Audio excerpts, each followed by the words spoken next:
तो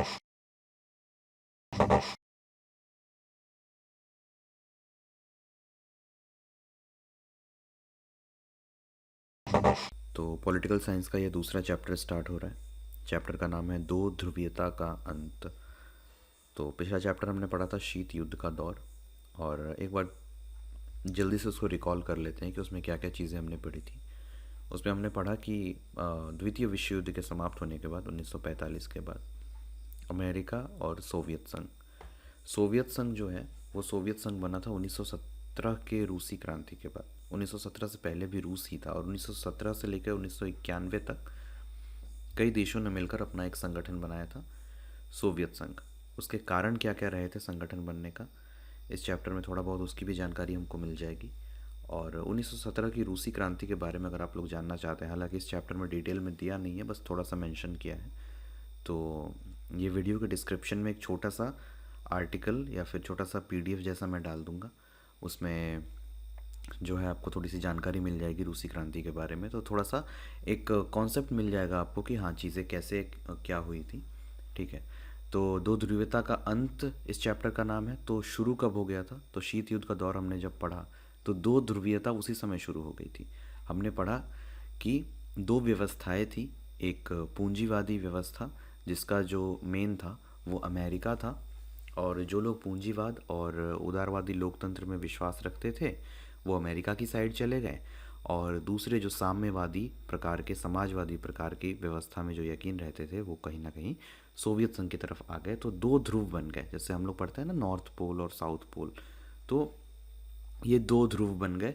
और पूरा विश्व जो है लगभग दो या तीन, तीसरा जो भाग था वो गुटनिरपेक्ष आंदोलन वाला भाग था जिसका भारत हिस्सा था, जिनका ये मानना था कि नहीं हम दोनों में से किसी साइड पे नहीं रहेंगे, हम एक अपना गुट बनाएंगे और हमारा अपना प्रभाव होगा।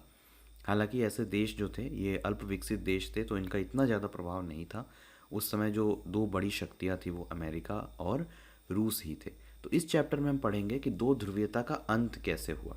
ये जो दो ध्रुवीयता शीत युद्ध के दौरान बनी थी, एक अमेरिका का ध्रुव और एक सोवियत संघ का ध्रुव, उसका अंत हो गया। तो इस चैप्टर में उस बारे में पढ़ेंगे। तो आइए शुरू करते हैं, और बाकी जो चीज़ें होंगी वो हम लोग धीरे धीरे जानते हुए चलेंगे। चैप्टर का नाम है दो ध्रुवीयता का अंत। और परिचय में सबसे पहले बर्लिन की दीवार खड़ी की गई थी, ये द्वितीय विश्व युद्ध के बाद जो है खड़ी की गई थी। और पहले तो कुछ फोटोज़ देख लेते हैं साइड में। ये बर्लिन के दीवार को तोड़ रहे हैं। बर्लिन की दीवार खड़ी की गई थी पूर्वी बर्लिन और पश्चिमी बर्लिन के बीच में। और वहाँ के लोगों ने लगभग 27-28 सालों के बाद दीवार खड़ी करने के उसको तोड़ दिया, और दोनों साइड के लोग एक हो गए। तो इसी से रिलेटेड कुछ फ़ोटोज़ हैं, इसको हम लोग देखते हुए चलेंगे। पहले पढ़ लेते हैं, ठीक है ना। तो शीत युद्ध के सबसे सरगर्म दौर, यानी कि सबसे जो इम्पोर्टेंट दौर था, सबसे क्रूशियल दौर था, सबसे महत्वपूर्ण दौर था, वो उसी दौर में खड़ी की गई थी बर्लिन की दीवार। और यह दीवार शीत युद्ध का सबसे बड़ा प्रतीक थी। काफ़ी इंपॉर्टेंट, ये ऑब्जेक्टिव में पूछ सकता है कि शीत युद्ध के दौर की सबसे बड़ी प्रतीक जो थी वो क्या थी, तो वो थी बर्लिन की दीवार। 1989 में पूर्वी जर्मनी की आम जनता ने इस दीवार को क्या किया, गिरा दिया। इस नाटकीय घटना के बाद और भी नाटकीय तथा ऐतिहासिक घटनाक्रम सामने आया। इसकी परिणति दूसरी दुनिया के पतन। दूसरी दुनिया कहने का मतलब था सोवियत संघ, पहली दुनिया अमेरिका, तीसरी दुनिया जो इन दोनों के अलावे जो देश थे गुटनिरपेक्ष देश और अल्प विकसित देश, उनको कहा जाता है तीसरी दुनिया के देश। आज भी इनको थर्ड वर्ल्ड कंट्री के नाम से कहा जाता है। अमेरिका के लोग ये टर्म काफ़ी ज़्यादा यूज़ करते हैं, थर्ड वर्ल्ड कंट्री, यानी कि जो विकासशील देश है, जो अभी भी विकसित हो रहे हैं, ठीक है, भारत भी उसका एक हिस्सा है, उसको कहा जाता है third world country. First world कौन हो गया, पहली दुनिया कौन सी हो गई, अमेरिका। दूसरी दुनिया कौन सी हो गई, सोवियत संघ। और तीसरा जो ये अल्प विकसित गुटनिरपेक्ष दल वाले देश, और जो अभी भी विकास कर रहे थे, अपेक्षाकृत इनका प्रभाव कम है, छोटे छोटे जो देश है जो इन दोनों के गुट में नहीं थे, वो तीसरी दुनिया के देश थे, ठीक है।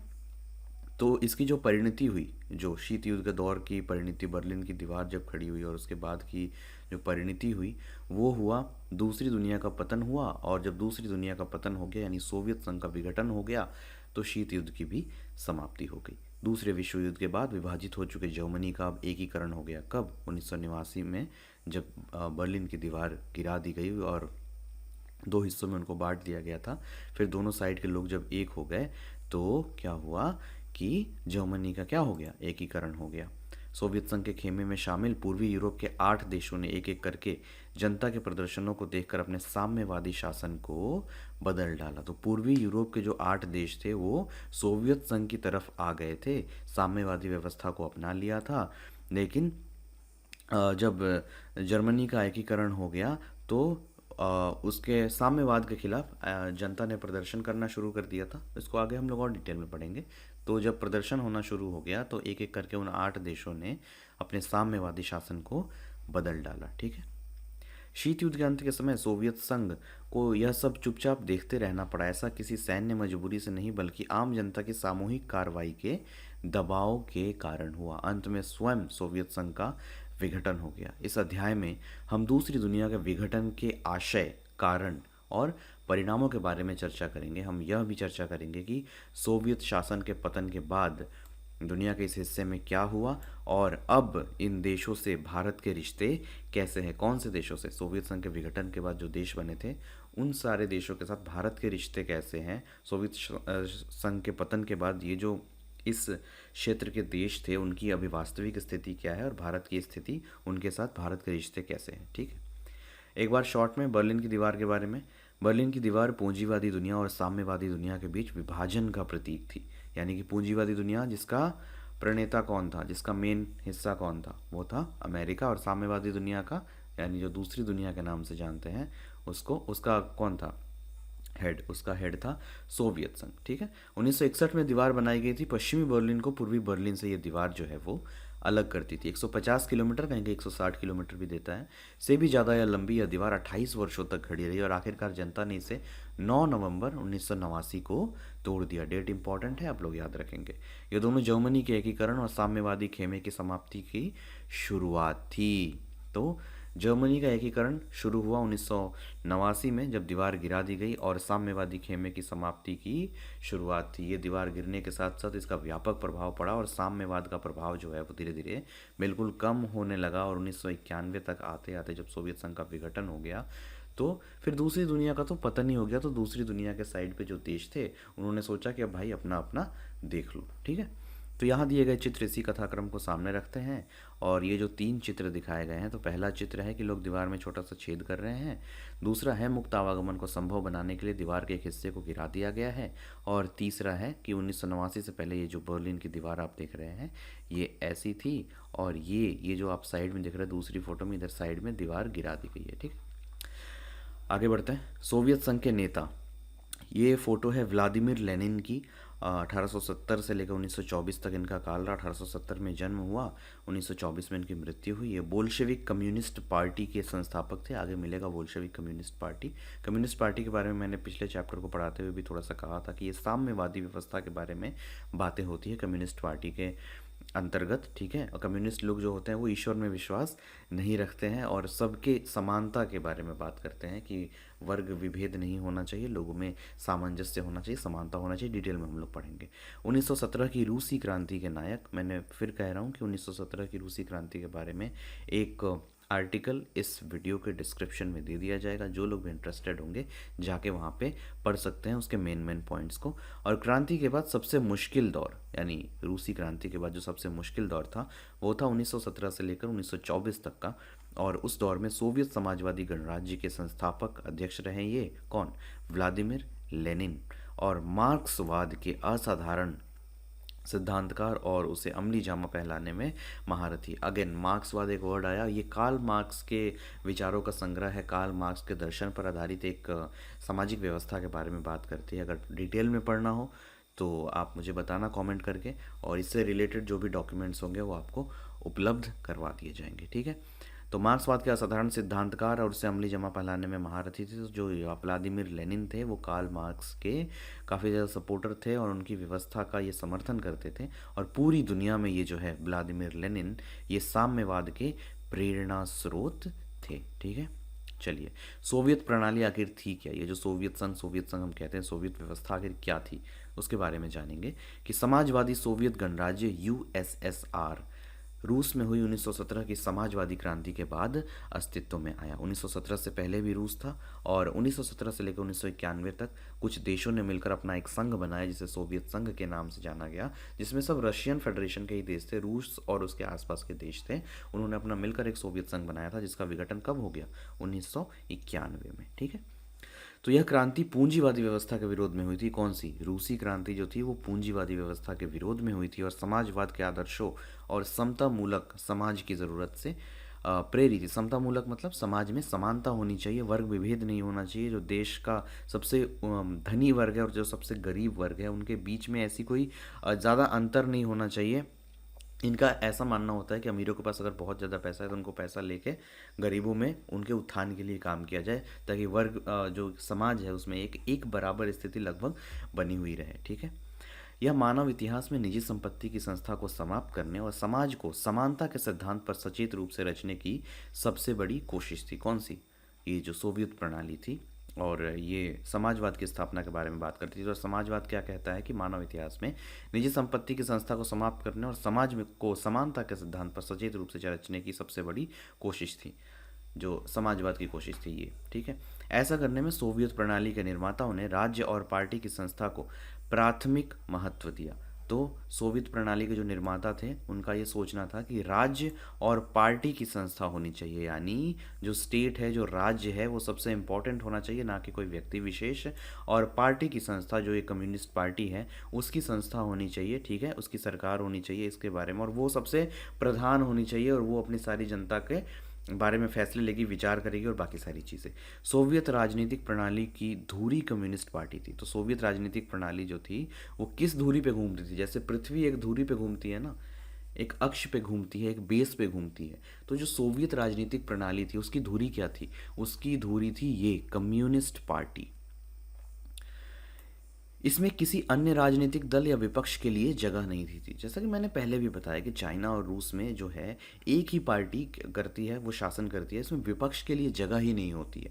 मतलब दूसरी कोई विपक्षी पार्टी है ही नहीं, एक ही पार्टी है, वही शासन करेगी, वह उसी के जो फैसले होंगे वो उसके फैसले सर्वा सर्वा होगा, उसका विरोध करने वाला कोई नहीं, और उसके अगेंस्ट में कोई दूसरी पार्टी भी नहीं होगी।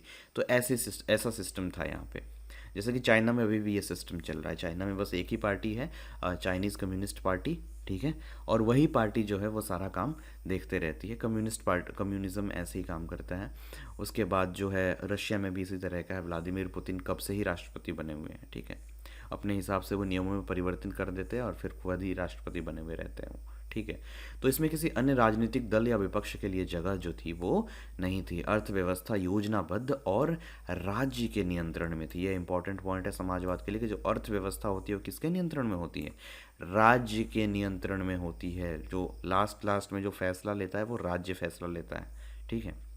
दूसरे विश्व युद्ध के बाद पूर्वी यूरोप के देश सोवियत संघ के अंकुश में आ गए। तो दूसरे विश्व युद्ध के बाद जो पूर्वी यूरोप के देश थे वो सोवियत संघ के प्रभाव में आ गए, अंकुश में आ गए। सोवियत सेना ने इन्हें फांसीवादी ताकतों के चुंगल से मुक्त कराया था। दूसरे विश्व युद्ध में फांसीवाद के ताकतों के चुंगल से किसने मुक्त कराया था? इसको सोवियत संघ ने मुक्त कराया था। तो उनके ऊपर एक थोड़ी सी ऐसी, उनको लगा भी कि हमको थोड़े से कर्जदार हैं इनके, तो इसके प्रभाव में आ गए जो छोटे छोटे देश थे।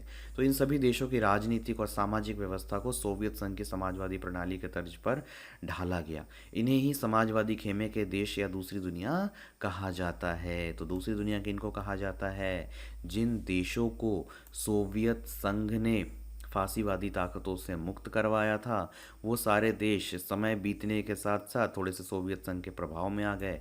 तो सोवियत संघ और इन्हीं सारे देशों, जो देश सोवियत संघ के प्रभाव में थे, इन देशों का जो एक ग्रुप था, इन देशों का जो एक संगठन था, इन्हें हम, और जो कि समाजवादी विचारधारा से प्रेरित थे, समाजवादी व्यवस्था के ऊपर काम करते थे, तो इन्हीं देशों के संगठन को हम कहते हैं दूसरी दुनिया। इस खेमे का नेता समाजवादी सोवियत गणराज्य था। तो इस दूसरी दुनिया का नेता कौन था? समाजवादी सोवियत गणराज्य। ठीक है। दूसरे विश्व युद्ध के बाद सोवियत संघ महाशक्ति के रूप में उभरा, क्योंकि दूसरे विश्व युद्ध के बाद अमेरिका और जो सोवियत संघ थे वो विनिंग साइड पे थे। ठीक है। वो लोग जीते थे, तो जीतने के बाद उनकी स्थिति अच्छी हुई थी, वो महाशक्ति के रूप में उभरे थे। जो लोग हार गए थे उनके ऊपर उन्होंने कई तरह के प्रतिबंध लगा दिए थे, कई तरह की चीज़ें हो गई थी, और जो भी लूटा हुआ धन था वो इनके पास आ गया, तो इनकी स्थिति काफ़ी मजबूत हो गई थी। उसके बाद ये लोग महाशक्ति के रूप में उभरे थे। कौन कौन? अमेरिका और सोवियत संघ। अमेरिका को छोड़ दे तो सोवियत संघ की अर्थव्यवस्था शेष विश्व की तुलना में कहीं ज़्यादा विकसित थी। इसमें देखिए, इनका अपना फ़ायदा हुआ हो चाहे ना हुआ हो, दूसरे का नुकसान इतना ज़्यादा हो गया था ना, दूसरे जो देश थे जो हारे हुए थे उनका नुकसान इतना ज़्यादा हो गया था कि उनके अपेक्षा ये ऑलरेडी काफ़ी अमीर लगने लगे थे। तो सिर्फ अगर अमेरिका को छोड़ दिया जाए तो सोवियत संघ की अर्थव्यवस्था शेष विश्व की तुलना में कहीं ज़्यादा विकसित थी। यानी सिर्फ अमेरिका इसके कंपैरिजन में जो था वो खड़ा होता था, और बाकी विश्व से इनकी जो व्यवस्था थी वो काफ़ी ज़्यादा क्या थी? उन्नत थी। एक बार चेक कर लेते हैं रिकॉर्डिंग हो रहा है कि नहीं हो रहा है। एक सेकंड जी, रिकॉर्डिंग तो हो रही है। चलिए आगे बढ़ते हैं हम अपना। सोवियत संघ की संचार प्रणाली बहुत उन्नत थी। कैसे उन्नत थी भाई? उनके पास विशाल ऊर्जा का संसाधन था, जिसमें खनिज तेल, लोहा और इस्पात तथा मशीनरी उत्पाद शामिल है। अभी भी रूस के पास काफ़ी ज़्यादा जो है खनिज तेल वगैरह, लोहा, इस्पात वगैरह अवेलेबल है। और जब युद्ध शुरू हुआ था यूक्रेन के साथ, तो पूरी दुनिया भारत की क्या आलोचना कर रही थी कि आप लोग सोवियत संघ से तेल खरीद रहे हैं, बट सोवियत संघ, माफ़ कीजिएगा, रूस से तेल खरीद रहे हैं। तो रूस हमको उस समय डिस्काउंटेड प्राइस पे, मतलब कि छूट वाली कीमतों पर जो है हमको तेल उपलब्ध करा रहा था, और इतना अगर छूट वाली कीमत पर हमको तेल मिलेगा तो हम लोग लेंगे। और रूस हमारा बहुत बड़ा सहयोगी रहा है हमेशा से। इसी चैप्टर के लास्ट में हम पढ़ेंगे कि हमारी कितना रूस या सोवियत संघ कहें, उन्होंने हमारी कितनी मदद की है। तो इसके लिए भारत की काफ़ी आलोचना भी हुई, यूरोपीय देशों ने भारत की काफ़ी आलोचना की, पर उस समय रूस को भी तेल की पैसों की ज़रूरत थी, और हमको तेल अगर डिस्काउंटेड प्राइस पे मिल रहा था तो इससे अच्छी बात कुछ नहीं हो सकती थी। तो यूक्रेन के साथ हमारा कोई वैसे बहुत ज़्यादा विदेश व्यापार और संबंध ऐसे वैश्विक स्तर पर है भी नहीं, और रूस हमारा सहयोगी रहा है, तो इसलिए हमने वो तेल खरीदा था, और इसको लेकर भारत की काफ़ी आलोचना हुई थी। और रूस के पास हमेशा से, सोवियत संघ के पास हमेशा से जो ऊर्जा संसाधन है उसका भंडार है, जिसमें खनिज तेल वगैरह है, नेचुरल गैसेस भी हैं उनके पास, प्राकृतिक गैसें, लोहा, इस्पात तथा मशीनरी उत्पाद, ये सारा अवेलेबल है। आपको मैं ये बता दूं साथ साथ कि अभी रिसेंटली जो अमेरिका के साथ है वो रक्षा सौदे हमारे शुरू हुए हैं, पर जो हमारे हथियारों जो हमारे सेना के हथियार वगैरह हैं, जिसमें लड़ाकू हेलीकॉप्टर हो गए, लड़ाकू विमान वगैरह हो गए। लड़ाकू विमान तो एक टाइम पर हमारे पास सिर्फ और सिर्फ हम लगभग पूरी तरह से रशिया पर ही निर्भर थे। रशिया का बनाया हुआ जो मिग था, MiG-29 था, हमारे पास MiG-21 था, सुखोई MK-30 आई था, जो कि एक समय भारत का सबसे उन्नत और सबसे पावरफुल जो लड़ाकू विमान कहते हैं वो था सुखोई MK-30 आई। वो ये सारा रूस का था, और रूस से हमारे पास और बहुत सारे हथियार आते थे, अभी भी आने वाले हैं। अभी हमारे S-400 मिसाइल सिस्टम को लेकर एक डील हुई थी, वो सभी मिलने वाली है। तो रूस अभी भी हमारा एक बड़ा हिस्सेदार है किसके मामले में? लड़ाकू हथियारों के मामले में, ठीक है। सोवियत संघ के दूर दराज के इलाके भी आवागमन की सुव्यवस्थित और विशाल प्रणाली के कारण आपस में जुड़े हुए थे। देखिए, इनके पास पैसा था। इनके पास पैसा क्यों था? क्योंकि इनके पास नेचुरल रिसोर्सेज थे, इसको बेच बेच के ये लोग आराम से पैसा कमा सकते थे, ठीक है। अब जब पैसा आएगा किसी देश के पास, अगर पैसा रहेगा तो उस देश की उन्नति भी होगी, उस पैसे को इन्वेस्ट करके उन्नति की जा सकती है। तो इसीलिए काफ़ी उन्नत स्थिति में था, और महाशक्ति की स्थिति में ये लोग आ चुके थे।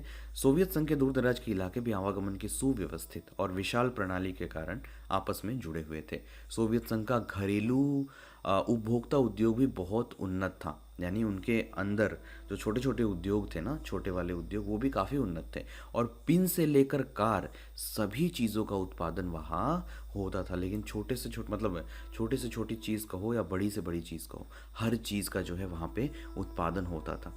हालांकि सोवियत संघ के उपभोक्ता उद्योग में बनने वाली वस्तुएं गुणवत्ता के लिहाज से पश्चिमी देशों के स्तर की नहीं थी, लेकिन सोवियत संघ की सरकार ने अपने सभी नागरिकों के लिए एक न्यूनतम जीवन स्तर सुनिश्चित कर दिया था। तो कह रहा है कि सोवियत संघ के उपभोक्ता उद्योग में बनने वाली वस्तुएं क्वालिटी में हो सकता है कि थोड़ी सी पश्चिमी देशों की तुलना में कम रह जाती होंगी, लेकिन सोवियत संघ की सरकार ने अपने सभी नागरिकों के लिए एक न्यूनतम जीवन स्तर, मतलब कम से कम इतना बढ़िया जीवन स्तर तो हम आपको दे ही देंगे, एक न्यूनतम से न्यूनतम स्तर का भी एक जीवन स्तर उनको सुनिश्चित कर दिया था। मतलब ऐसा नहीं होगा कि कोई भूखे मर रहा है, ऐसा ये सब व्यवस्था नहीं। मतलब सरकार ने क्या किया था ना, कि कम से कम एक मिनिमम जीवन स्तर जो है कि इतना तो आपको सरकार की तरफ से ही गारंटी दी जा रही है कि ये सुविधाएं। अब एक्चुअली क्या सुविधाएं थी यहाँ पे इतना बताया नहीं गया है, हालांकि आगे हाँ बताया गया है, माफ़ कीजिएगा।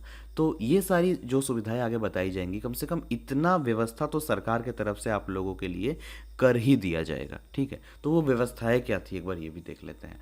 तो सरकार बुनियादी ज़रूरत की चीज़ें मसलन स्वास्थ्य सुविधा, शिक्षा, बच्चों की देखभाल तथा लोक कल्याण की अन्य चीज़ें रियायती दर पर मुहैया कराती थी, बेरोजगारी नहीं थी। देखिए इससे बड़ी बात क्या हो सकती है कि जो स्वास्थ्य सुविधा है, जो भी हम पैसा कमाते हैं उसका बड़ा हिस्सा स्वास्थ्य पर जाता है। बच्चों की देखभाल सरकार की तरफ से हो रही थी, लोक कल्याण की अन्य चीज़ें रियायती दर पर मुहैया कराई जा रही थी, बेरोजगारी नहीं थी। तो कम से कम ये स्तर अगर कोई देश अपने सभी नागरिकों के लिए सुनिश्चित कर सकता है तो आज के लिए भी, उस समय की बात छोड़ दीजिए, ये चीज़ आज के लिए भी बहुत बड़ी बात होती है, ठीक है। मिल्कियत का प्रमुख रूप राज्य का स्वामित्व था। मिल्कियत मतलब मालिकाना हक, और उसका प्रमुख रूप जो था वो राज्य का स्वामित्व था। मतलब जो देश का प्रधान होता था वो कौन था? राज्य था। मतलब जो भी संसाधन है, उत्पादन के जो भी संसाधन है, उस पर अंतिम अधिकार किसका है? राज्य का है। वही कह रहा है कि भूमि और अन्य उत्पादक संपदाओं पर स्वामित्व होने के अलावा नियंत्रण वगैरह भी किसका था? राज्य का था, क्योंकि एक समाजवादी व्यवस्था थी और समाजवादी व्यवस्था के बारे में हम लोग पहले ऑलरेडी जान चुके हैं। बहरहाल सोवियत प्रणाली पर नौकरशाही का शिकंजा कसता चला गया। अब ये नौकरशाही क्या होता है? नौकरशाही होता है जो सरकार के नुमाइंदे यानी सरकार के अधिकारियों का शासन। हमारे भारत में भी नौकरशाही है। जैसे केंद्र सरकार है, राज्य में राज्य सरकारें हैं, तो राज्य सरकार के नीचे जो अधिकारी है, जो आईएएस ऑफिसर्स है, वो हमारे ऊपर शासन करते हैं। एक जिला का प्रमुख जो है वो कौन होता है? जिला का प्रमुख जिलाधिकारी होता है, जो आईएएस रैंक का होता है। तो जो शासन है उस जिले का, उसका प्रधान वो जिलाधिकारी होता है। उसके अंडर में पुलिस सर्विसेज होती हैं। और नीचे आओगे, जिले से नीचे आओगे तो ब्लॉक हो गया, ब्लॉक में भी अधिकारी बैठे हुए हैं। तो ये जो स्तर पर जो अधिकारियों का शासन है, जो सरकार के नाम पर शासन करते हैं, विधि व्यवस्था देखते हैं, इसी को हम क्या कहते हैं? नौकरशाही व्यवस्था कहते हैं। तो जब इस देश में राज्य का शासन था ना, तो राज्य डायरेक्ट तो हर जगह शासन करेगा नहीं। राज्य के प्रधानमंत्री, राष्ट्रपति वो तो घूम घूम कर शासन करेंगे नहीं। तो वहाँ पर एक नौकरशाही व्यवस्था लागू की गई, ज़रूरी भी थी। राज्य को छोटे छोटे भागों में अगर विभक्त किया जाए, जिलों में विभक्त किया जाए, तो जिलों का कंट्रोल करने के लिए जिलाधिकारी वगैरह होता है। तो नौकरशाही का शिकंजा कसता चला गया। क्यों कसता चला गया? क्योंकि उत्पादन के सभी साधनों पर स्वामित्व और नियंत्रण सब राज्य का था, और नौकरशाह जो थे वो किसके नाम से शासन कर रहे थे? राज्य के नाम से। जैसे अगर कोई आईएएस अधिकारी आपको कोई लेटर भेजता है, कोई नोटिस भेजता है ना, तो उस पर भारत सरकार का मुहर लगा हुआ रहता है, यानी वह एक भारत सरकार के प्रतिनिधि के रूप में आपसे बात कर रहा है। वो जो भी आदेश देता है वो भारत सरकार का आदेश माना जाएगा, भारत सरकार के बिहाफ पे वो आपको आदेश वगैरह जो है वो दे रहा है, ठीक है। तो नौकरशाही का शिकंजा कसता चला गया। समझ में आ गया नौकरशाही का शिकंजा क्यों क्यों कसता चला गया? क्योंकि ये डायरेक्ट सरकार के ही नुमाइंदे थे ये लोग, ठीक है। यह प्रणाली सत्तावादी होती गई और नागरिकों का जीवन कठिन होता चला गया। ये लोग आगे चलकर थोड़ा सा मतलब तंग करने लगे, मतलब जीवन मुश्किल बनाने लगे जनता का, ठीक है। क्योंकि इनको अल्टीमेट कंट्रोल मिल गया था, कोई विपक्ष इनका था नहीं। तो इनके मतलब देखो, आपका अगर विरोध करने वाला कोई नहीं होना तो आप अपने आप को सर्वे सर्वा समझने ही लगोगे। तो वही स्थिति कहीं ना कहीं यहाँ पे बन रही थी। लोकतंत्र और अभिव्यक्ति की आज़ादी नहीं थी। लोकतंत्र भी नहीं था क्योंकि कोई विपक्षी पार्टी ही नहीं थी, एक ही पार्टी थी, उसी का सब शासन था। और अभिव्यक्ति की आज़ादी ना होने के कारण लोग अपनी असहमति अक्सर चुटकुलों और कार्टूनों में व्यक्त करते थे। सोवियत संघ की अधिकांश संस्थाओं में सुधार की ज़रूरत थी। सोवियत संघ में एक दल यानी कम्युनिस्ट पार्टी का शासन था। एक ही दल का शासन था। कौन से दल का शासन था? कम्युनिस्ट पार्टी का शासन था।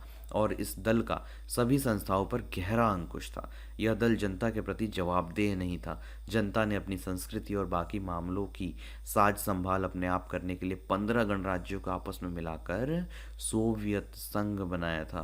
तो जनता ने अपनी संस्कृति और बाकी मामलों की साज संभाल अपने आप करने के लिए 15 गणराज्यों को आपस में मिला लिया और क्या बना लिया, सोवियत संघ। लेकिन पार्टी ने जनता की इस इच्छा को पहचानने से इनकार कर दिया।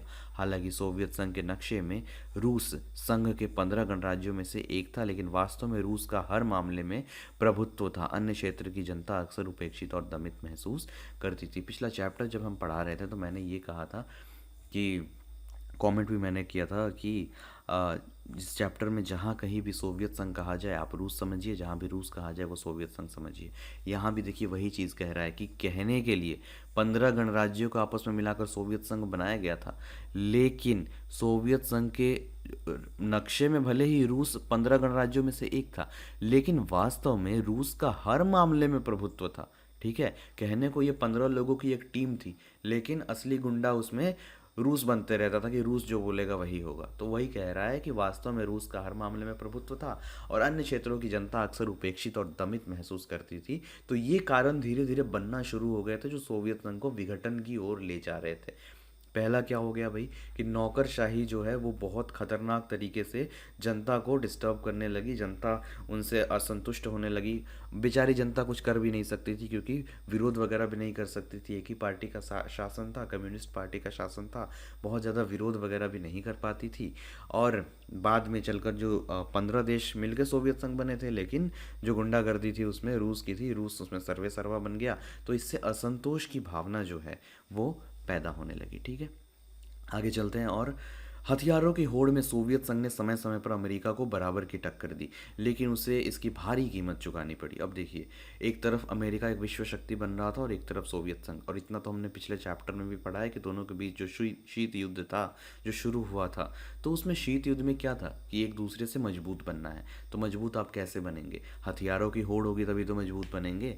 किसी देश की अगर डायरेक्ट हम कंपैरिजन करते हैं तो दो तरीके से कंपैरिजन करते हैं। एक तो उसकी अर्थव्यवस्था का कंपैरिजन करेंगे कि उसकी अर्थव्यवस्था का साइज़ क्या है, और दूसरा उसकी मिलिट्री शक्ति यानी कि सैनिक शक्ति का कंपैरिजन करेंगे कि उस देश की जो सैनिक शक्ति है वो कितनी है।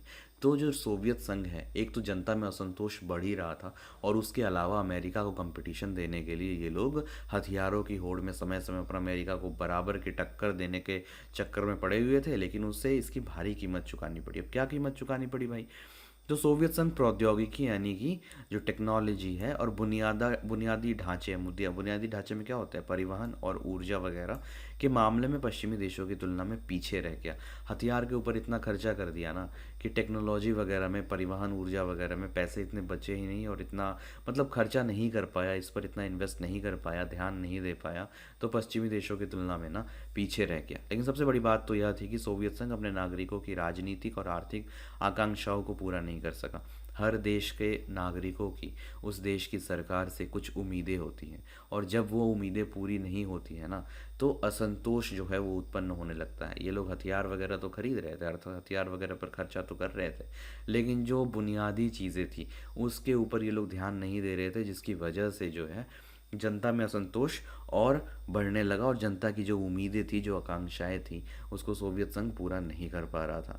सोवियत संघ ने 1979 में अफ़गानिस्तान में हस्तक्षेप किया, और यही अफ़गानिस्तान में सोवियत संघ पहले घुसा, उसके बाद अमेरिका घुसा, यहाँ से अलकायदा की स्थापना हुई।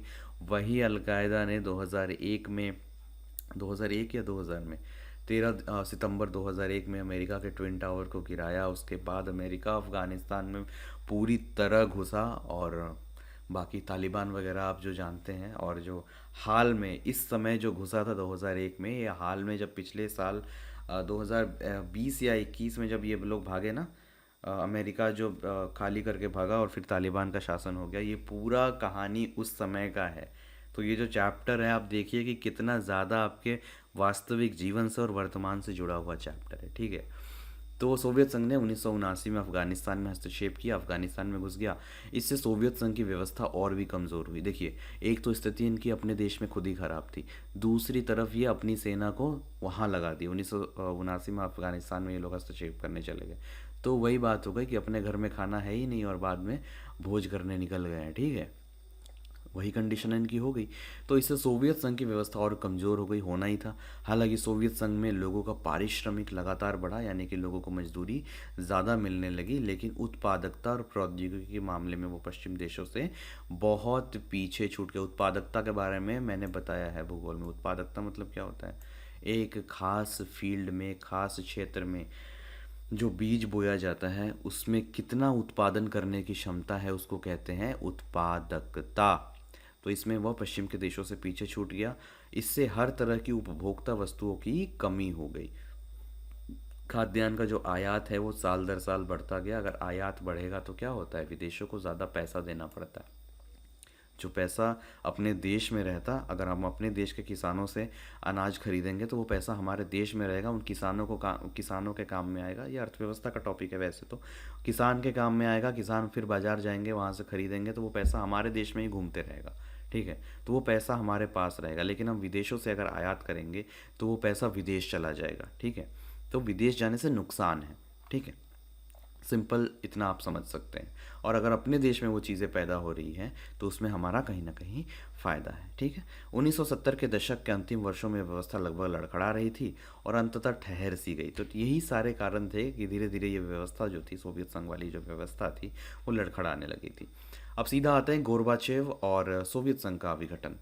अब सीधा विघटन पर आ गए कि भाई मिखाइल गोरबाचेव ने इस व्यवस्था को सुधारना चाहा। ये राष्ट्रपति थे, सोवियत संघ के अंतिम राष्ट्रपति थे मेरे ख्याल से।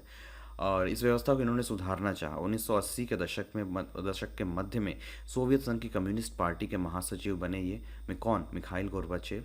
पश्चिम के देशों में सूचना और प्रौद्योगिकी के क्षेत्र में क्रांति हो रही थी और सोवियत संघ को इसकी बराबरी में लाने के लिए सुधार ज़रूरी हो गए थे। गोर्बाचेव ने पश्चिम के देशों के साथ संबंधों को सामान्य बनाने, सोवियत संघ को लोकतांत्रिक रूप देने और वहाँ सुधार करने का फैसला किया। तो अच्छा इंसान था ये चीज़ों को सही करना चाहता था। जो चीज़ें बिगड़ चुकी थी उसको सही करने की कोशिश करना चाहता था। और एक्चुअली इसने समझा कि हाँ, प्रॉब्लम कहाँ कहाँ पे है, और उन प्रॉब्लम को समझ के उसको एक्सेप्ट किया और उसको सुधारने के लिए कोशिश करने का फ़ैसला किया। इस फैसले की कुछ ऐसी परिणतियाँ रही जिनका किसी को अंदाज़ा नहीं था। पूर्वी यूरोप के देश सोवियत खेमे के हिस्से थे। पहले भी बताया मैंने कि पूर्वी यूरोप के देश जो थे वो सोवियत खेमे के हिस्से थे। इन देशों की जनता ने अपनी सरकारों और सोवियत नियंत्रण का विरोध करना शुरू कर दिया। गोर्बाचेव के शासक रहते सोवियत संघ ने ऐसी गड़बड़ियों में उस तरह का हस्तक्षेप नहीं किया जैसे अतीत में होता था। पूर्वी यूरोप की साम्यवादी सरकारें एक के बाद एक करके गिर गई। सोवियत संघ के बाहर हो रहे इन परिवर्तनों के साथ साथ अंदर भी संकट गहराता जा रहा था और इससे सोवियत संघ के विघटन की गति और तेज हुई। तो गोर्बाचेव जब राष्ट्रपति बने उस समय तक स्थिति ऑलरेडी काफ़ी ख़राब हो चुकी थी। ठीक है, देशों की जो जनता थी, मतलब सोवियत संघ और उसके आसपास के जो देश थे जिन्होंने सोवियत संघ में शामिल होने की घोषणा की थी, साम्यवादी देश जो थे, वहाँ के लोगों ने हर जगह यही वाली कंडीशन हो गई थी कि जनता में असंतोष बढ़ते ही जा रहा था। तो उन्होंने अपनी सरकारों और सोवियत नियंत्रण का विरोध करना शुरू कर दिया। ठीक है, और गोर्बाचेव के शासक रहते सोवियत संघ ने ऐसी गड़बड़ियों में उस तरह का हस्तक्षेप नहीं किया जैसे अतीत में होता था। अतीत में ये लोग बिल्कुल कंट्रोल में करके रखते थे, लेकिन इन्होंने उस तरह का हस्तक्षेप नहीं किया क्योंकि गोर्बाचेव की अगर थोड़ी सी भावना देखी जाए ना, जिस तरीके की ये सोच रहा था, थोड़ा सा इसका शिफ्ट था उदारवादी साइड पे। पूरी तरह उदारवादी तो नहीं कहा जाएगा, लेकिन थोड़ा सा शिफ्ट था उसका। तो इसने उस तरीके का हस्तक्षेप नहीं किया, उस तरीके का दमन करने की कोशिश नहीं की। तो पूर्वी यूरोप की जो साम्यवादी सरकारें थे ना, जो पूर्वी यूरोप के देश साम्यवाद से प्रभावित होकर अपने यहाँ साम्यवादी सरकार की स्थापना की थी, वो धीरे धीरे सरकारें एक के बाद एक करके गिर गई और प्रेशर आ गया सोवियत संघ पर। क्योंकि देखो, अगर सेम सिस्टम किसी दूसरे देश में है जहाँ की जनता में भी असंतोष है और तुम्हारे देश की जनता में भी असंतोष है, तो वहाँ पर अगर सरकारें गिरेंगी ना, उदाहरण के लिए समझ सकते हो, मान लो तुम्हारे पड़ोसी के घर में भी वही दिक्कत है जो तुम्हारे घर में है, और तुम्हारा पड़ोसी अगर उस दिक्कत को दूर कर लेता है तो तुम भी चाहोगे कि जिस तरीके से तुम्हारे पड़ोसी ने उस दिक्कत को दूर किया है ना, उसी तरीके से तुम भी उस दिक्कत को क्या कर सको, दूर कर सको। तो सेम वही चीज़ हुआ कि पूर्वी यूरोप की जब साम्यवादी सरकारें एक के बाद एक करके गिर गई ना, तो सोवियत संघ के ऊपर और प्रेशर आ गया। ठीक है, तो सोवियत संघ के बाहर हो रहे इन परिवर्तनों के साथ साथ अंदर भी संकट गहराता जा रहा था और इससे सोवियत संघ के विघटन की गति और तेज हुई। तो समझ में आ गया कि क्यों विघटन की गति और तेज हुई। ठीक है, गोर्बाचेव ने देश के अंदर आर्थिक राजनीतिक सुधारों और लोकतंत्रीकरण की नीति चलाई। जैसे कि मैंने बताया कि गोर्बाचेव जो था वो थोड़ा उदारवादी लोकतंत्र की तरफ झुका हुआ था। तो इसने सुधार करते हुए, आर्थिक सुधारों को करते हुए लोकतंत्रीकरण की नीति चलाई। इन सुधार नीतियों का कम्युनिस्ट पार्टी के नेताओं द्वारा विरोध किया गया। अब कम्युनिस्ट पार्टी की जो विचारधारा है ये उसके बिल्कुल विपरीत है। जो आर्थिक राजनीतिक सुधार और लोकतंत्रीकरण की नीति है ना, ये उसके बिल्कुल विपरीत है। कम्युनिस्ट पार्टी का जो एक विचारधारा होती है उसके बिल्कुल विपरीत है। तो ऑब्वियस सी बात है कि ये सुधार नीतियों का कम्युनिस्ट पार्टी के नेताओं द्वारा विरोध किया गया। 1991 में एक तख्ता पलट भी हुआ। कम्युनिस्ट पार्टी से जुड़े गर्मपंथियों ने इसे बढ़ावा दिया था। तब तक जनता को स्वतंत्रता का स्वाद मिल चुका था और वो कम्युनिस्ट पार्टी के पुरानी रंगत वाले शासन में नहीं जाना चाहते थे। येल्त्सिन ने इस तख्तापलट के विरोध में महत्वपूर्ण भूमिका निभाई और वे नायक की तरह उभरे। अब येल्त्सिन कौन था? 1991 में जो तख्ता पलट हुई थी उसमें येल्त्सिन का बड़ा योगदान था रूसी गणराज्य में, जहां बोरिस येल्त्सिन ने आम चुनाव जीता था। रूसी गणराज्य उस समय सोवियत संघ का हिस्सा था। उसने आम चुनाव जीता था। केंद्रीकृत नियंत्रण को मानने से उसने इनकार कर दिया था कि भाई हम जो है, जो सेंटर का जो नियंत्रण है उसके अंदर में तो हम नहीं रहेंगे। सत्ता मास्को से गणराज्यों की तरफ खिसकने लगी। तो छोटे छोटे जो गणराज्य थे, मास्को में जो सोवियत संघ का मेन गणराज्य था वो था, और छोटे छोटे जो उसके सहायक देश थे। तो सत्ता जो है अब जो मेन सेंटर की तरफ से होते हुए, सेंटर की साइड से हटके अब गणराज्यों की तरफ, यानी कि छोटे छोटे राज्यों में जो है, जो वहाँ केंद्रित होने लगी। ऐसा खासकर सोवियत संघ के उन भागों में हुआ जो ज़्यादा यूरोपीकृत थे, यानी कि जहाँ पे यूरोपीय व्यवस्था का ज़्यादा प्रभाव था, यूरोपीय सभ्यता संस्कृति का, वहाँ की राजनीति का, वहाँ की अर्थव्यवस्था का ज़्यादा प्रभाव था। उन इलाकों में जो है वो इस तरह की जो गणराज्यों की तरफ खिसकने वाली जो व्यवस्था है, सत्ता जो है जो गणराज्यों की तरफ खिसक रही थी, ये भावना उन यूरोपीय देशों में, सोवियत संघ के उन भागों में हुआ जो ज़्यादातर यूरोपीय भाव से प्रभावित थे और अपने को संप्रभु राज्य मानते थे। मतलब कहते थे कि ठीक है, सोवियत संघ है अपनी जगह पर, लेकिन हम तो भाई संप्रभु हैं, हम किसी के कंट्रोल में नहीं रहते, अपने प्रभु स्वयं है। उसी को क्या कहते हैं? स्वयं प्रभु। स्वयं प्रभु से बना है संप्रभु, मतलब हम अपने प्रभु हैं, हम किसी के कंट्रोल में भाई नहीं रहते, कोई हमारे मामले में हस्तक्षेप करेगा नहीं। आश्चर्यजनक तौर पर मध्य एशियाई गणराज्यों ने अपने लिए स्वतंत्रता की मांग जो है वो नहीं की। अब मध्य एशियाई गणराज्य में कौन से राज्य आते हैं?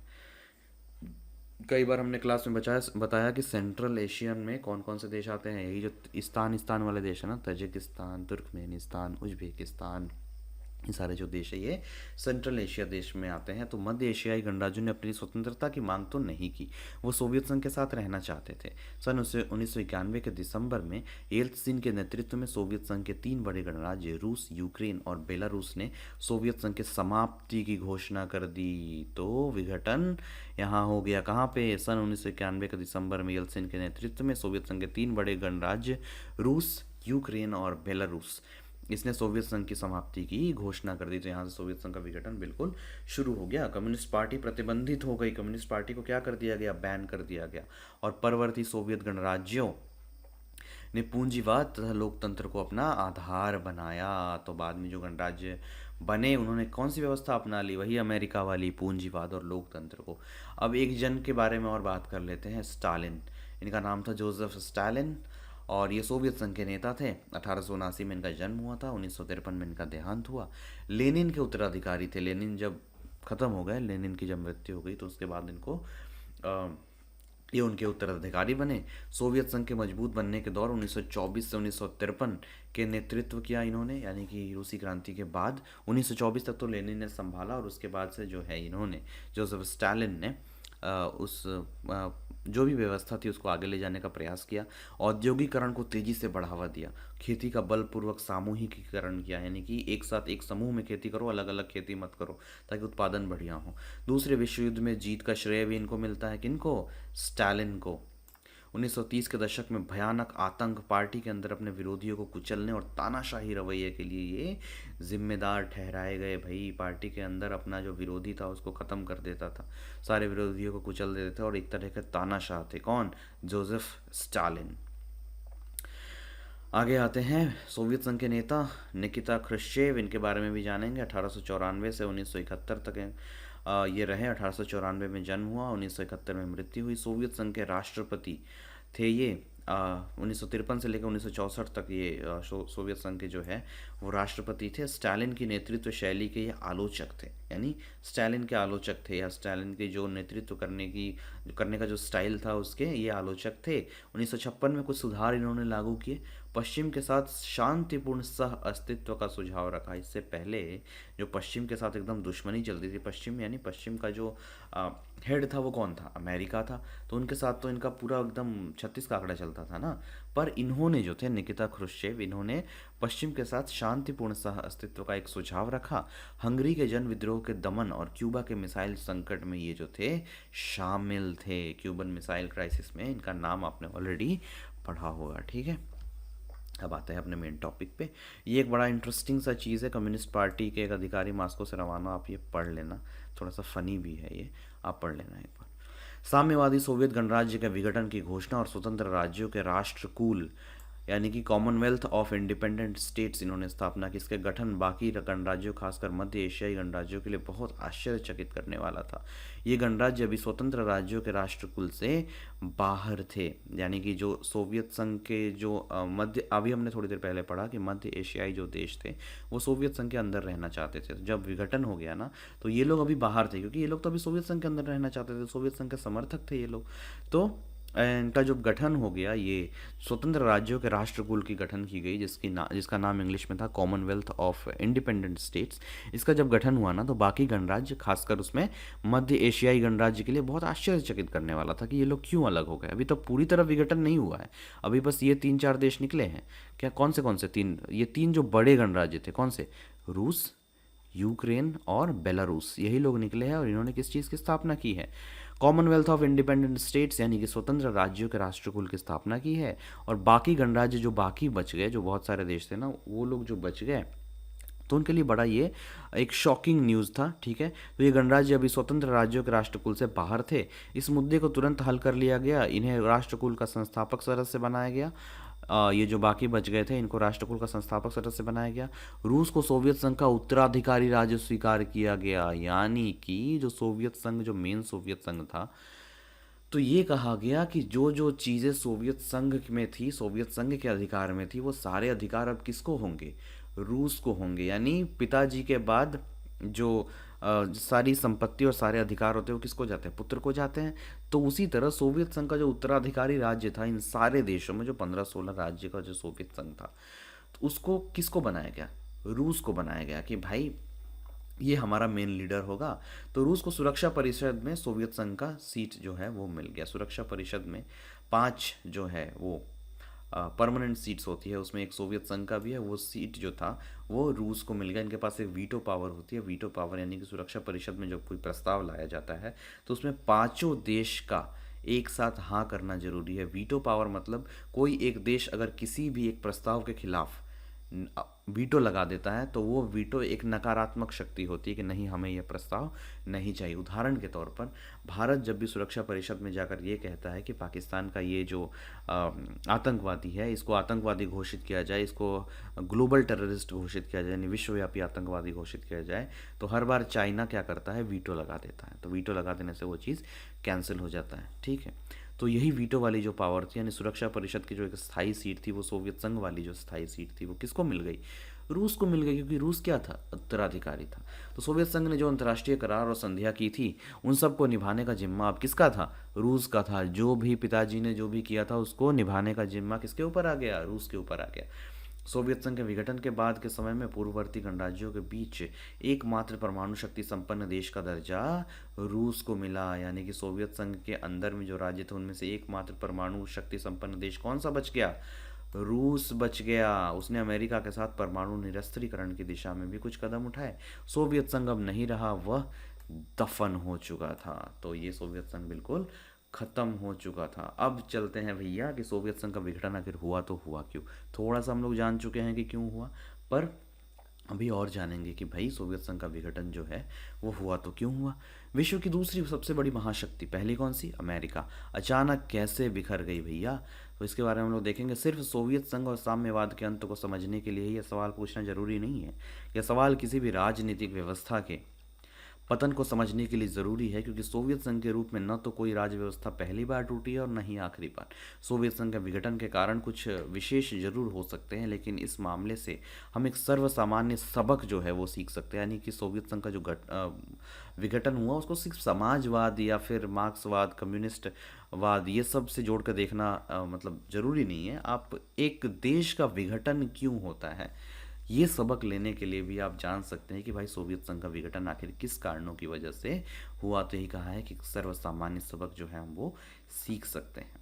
इसमें कोई संदेह नहीं है कि सोवियत संघ की राजनीतिक आर्थिक संस्थाएं अंदरूनी कमजोरी के कारण लोगों की आकांक्षाओं को पूरा नहीं कर सकी। ये सब हम लोग पहले पढ़ चुके हैं, मतलब अभी पहले 2-3 पेज पहले। यही सोवियत संघ के पतन का कारण रहा। कई सालों तक अर्थव्यवस्था गतिरुद्ध रही, इससे उपभोक्ता वस्तुओं की बड़ी कमी हो गई और सोवियत संघ की आबादी का एक बड़ा हिस्सा अपनी राज्य व्यवस्था को शक की नज़र से देखने लगा और उस पर खुलेआम सवाल खड़े करना शुरू हो गया। यानी जनता में असंतोष काफ़ी ज़्यादा हो गया था। किन किन कारणों से हुआ था हम लोग पिछले पेज पर ऑलरेडी पढ़ चुके हैं। यह व्यवस्था इतनी कमज़ोर कैसे हुई और अर्थव्यवस्था में गतिरोध क्यों आया भाई? इसका उत्तर काफ़ी हद तक साफ है। इस सिलसिले में एक बात एकदम स्पष्ट है कि सोवियत संघ ने अपने संसाधनों का अधिकांश परमाणु हथियार और सैन्य साजो सामान पर लगाया। ये हमने पिछले भी पेज पर पढ़ा कि अमेरिका से इनको हथियारों की होड़ करनी थी, तो संसाधनों का जो भी अधिकांश हिस्सा था, जो भी पैसा आता था, जो भी आता था, उसको परमाणु हथियार बनाने में और सेना के साजो सामान पर ज़्यादा खर्चा कर दिया। जनता की भलाई के लिए एक्चुअली खर्चा नहीं किया। उसने अपने संसाधन पूर्वी यूरोप के अपने पिछलग्गू देशों के विकास पर भी खर्च किए, यानी पूर्वी यूरोप के जो देश उसके जी हुजूरी करते थे उनके विकास के लिए भी खर्च किया, अपनी जनता के लिए खर्च नहीं किए। समझ रहे हो? यानी सोवियत संघ के वो लोग बस नियंत्रण में रहे, ये चीज़ करने के लिए उन्होंने क्या किया, उन देशों को भी हेल्प किया। ठीक है, इससे सोवियत संघ पर गहरा आर्थिक दबाव बना और सोवियत व्यवस्था इसका सामना नहीं कर पाई। रूस इसी के साथ एक और बात भी हुई, पश्चिमी मुल्कों की तरक्की के बारे में सोवियत संघ के आम नागरिकों की जानकारी बढ़ी। यानी कि जो पश्चिमी देश थे वो लगातार तरक्की कर रहे थे, आपने पहले भी पढ़ा। तो जो सोवियत संघ की जो जनता थी, आम जनता, उन्होंने देखा कि भाई पश्चिम के लोग जो है वो हर चीज़ में हम लोग से इतना आगे निकल रहे हैं, हम लोग क्यों आगे नहीं निकल पा रहे हैं भाई? आखिर क्या कारण है? आज भी अगर हम देखें तो हमारे देश का जो एक पढ़ा लिखा वर्ग है वो ये देखता है कि हमारे जो दूसरे देश है, अमेरिका जैसे देश है, ये लोग कितना तरक्की कर रहे हैं, हम लोग क्यों नहीं तरक्की कर पा रहे? अगर तरक्की नहीं हो रही है तो कारण क्या है? कारण ढूंढते हैं, और अगर सही में कोई ऐसा कारण होता है जिसकी वजह से हम लोग तरक्की नहीं कर रहे हैं और इसमें सरकार की गलती है, तो उसकी आलोचना भी होती है। तो वही चीज़ जो है वो वहाँ पे हो रही थी। वो अपनी राज्य व्यवस्था और पश्चिमी देशों की राज्य व्यवस्था के बीच मौजूद अंतर को जो है ना वो भाप रहे थे कि भाई अंतर तो है, वो लोग ज़्यादा तरक्की कर रहे हैं, हम लोग नहीं कर पा रहे हैं, क्या रीज़न है? तो सालों से इन लोगों को बताया जा रहा था कि सोवियत राज्य व्यवस्था पश्चिम के पूंजीवाद से बेहतर है। तो इन लोगों को ये पाठ पढ़ाया जा रहा था मीडिया के माध्यम से या जिस भी माध्यम से कि हम जो है वो पश्चिमी देशों से बेहतर है भाई, पश्चिमी देश हमसे कंपटीशन में नहीं है। लेकिन सच्चाई यह था कि सोवियत संघ पिछड़ चुका था और अपने पिछड़ेपन की पहचान से लोगों को राजनीतिक मनोवैज्ञानिक रूप से धक्का लगा। अब इतने दिन तक लोगों को पता था ना, इतने दिन तक लोगों को पता था कि भाई जो सोवियत संघ है, हम लोग आगे हैं पश्चिमी देशों से। तो क्या है कि हम लोग जो आगे हैं, एक सेकेंड एक सेकेंड,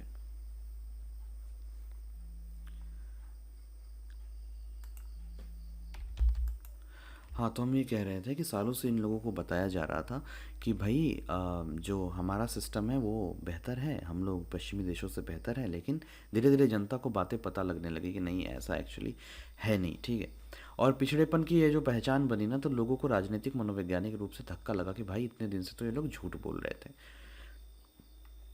अब है सोवियत संघ प्रशासनिक और राजनीतिक रूप से भी गतिरुद्ध हो चुका था, मतलब सारा सिस्टम जो था वो चौपट हो चुका था। सोवियत संघ पर कम्युनिस्ट पार्टी ने 70 सालों तक शासन किया था और यह पार्टी अब जनता के प्रति जवाबदेह नहीं रह गई थी। देखिए, कोई भी पार्टी अगर 70 साल तक शासन करेगी ना, तो उसके बाद वो जनता के बारे में नहीं सोचेगी। उसको जब पता है कि कोई विरोधी है नहीं, कोई हमारा विरोध करने वाला है नहीं, उसको जब ये लगने लगेगा कि हम ही सर्वे सर्वा है, हम ही ऑल इन ऑल है, तो वो क्यों सोचेगी भाई, जनता के बारे में क्यों सोचेगी? उसको जो मन करेगा वो करेगी। तो सोवियत संघ पर ऑलरेडी कम्युनिस्ट पार्टी ने 70 सालों तक शासन जो है वो कर लिया था। और यह पार्टी अब जनता के प्रति जवाबदेह नहीं रह गई थी।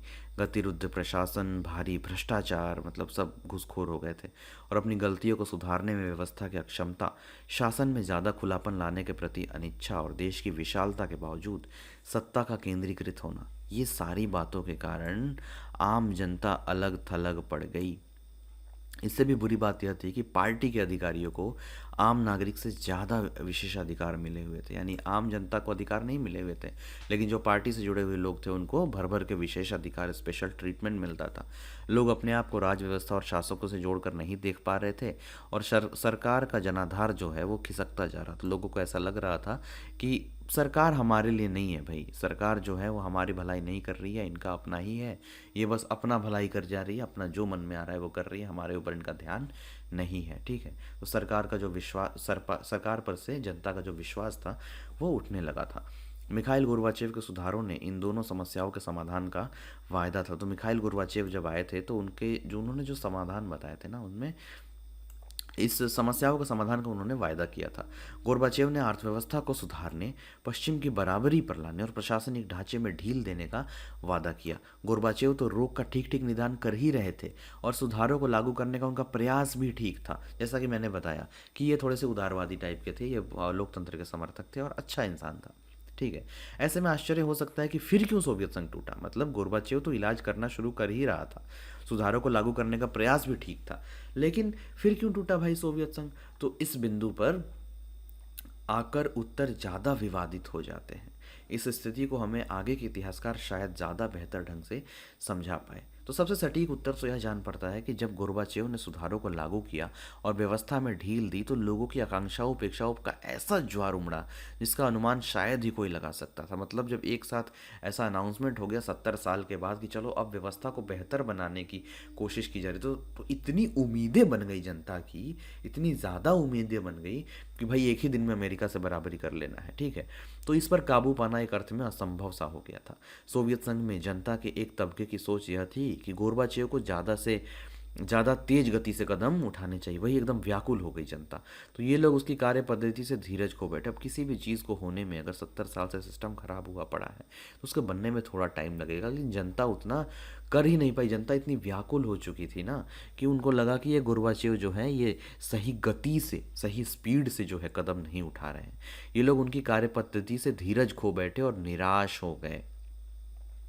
इन लोगों ने जैसे सोचा था वैसा फ़ायदा उन्हें नहीं हुआ, और संभव है कि उन्हें बहुत धीमी गति से फ़ायदा हो रहा हो। जनता के का हिस्से, खासकर कम्युनिस्ट पार्टी के सदस्य और वे लोग जो सोवियत व्यवस्था के फ़ायदे में थे, इस विचार ठीक इसके विपरीत थे। इनका कहना था कि हमारी सत्ता और विशेषाधिकार अब कम हो रहे हैं और गोर्बाचेव बहुत जल्दबाजी दिखा रहे हैं। मतलब दोनों में जो था असंतोष की भावना थी। जनता कह रही थी कि जल्दी जल्दी नहीं कर रहे हैं, और जो कम्युनिस्ट पार्टी से जुड़े हुए लोग थे वो कह रहे हैं ठीक है आप जो सिस्टम ला रहे हैं ठीक है, लेकिन हमारा विशेषाधिकार भाई ख़त्म हो रहा है और तुम बहुत जल्दी जल्दी सब चेंज जो है वो कर रहे हो। जनता को लग रहा था बहुत धीरे चेंज हो रहा है, और जो कम्युनिस्ट पार्टी के सपोर्टर लोग थे जिनको आज तक स्पेशल ट्रीटमेंट मिल रहा था, उनको लग रहा था कि गोर्बाचेव जो है बहुत ज़्यादा जल्दबाजी जो है वो दिखा रहे हैं। इस खींचतान में गोर्बाचेव का समर्थन हर तरफ से जो है वो जाता रहा। तो इस क्रम में गोर्बाचेव को दोनों तरफ से समर्थन जाता रहा। एक तो जनता का समर्थन जा रहा था कि बहुत धीरे धीरे कर रहे हैं, और एक जो कम्युनिस्ट पार्टी के जो लोग थे उनका समर्थन भी जा रहा था कि बहुत जल्दी जल्दी ये परिवर्तन ला रहे हैं। ठीक है, और जनमत जो है आपस में बट गया। जो लोग उनके साथ थे उनका भी मोह भंग हो गया। ऐसे लोगों ने सोचा कि गोर्बाचेव खुद ही अपनी नीतियों का ठीक तरीके से बचाव नहीं कर पा रहे हैं।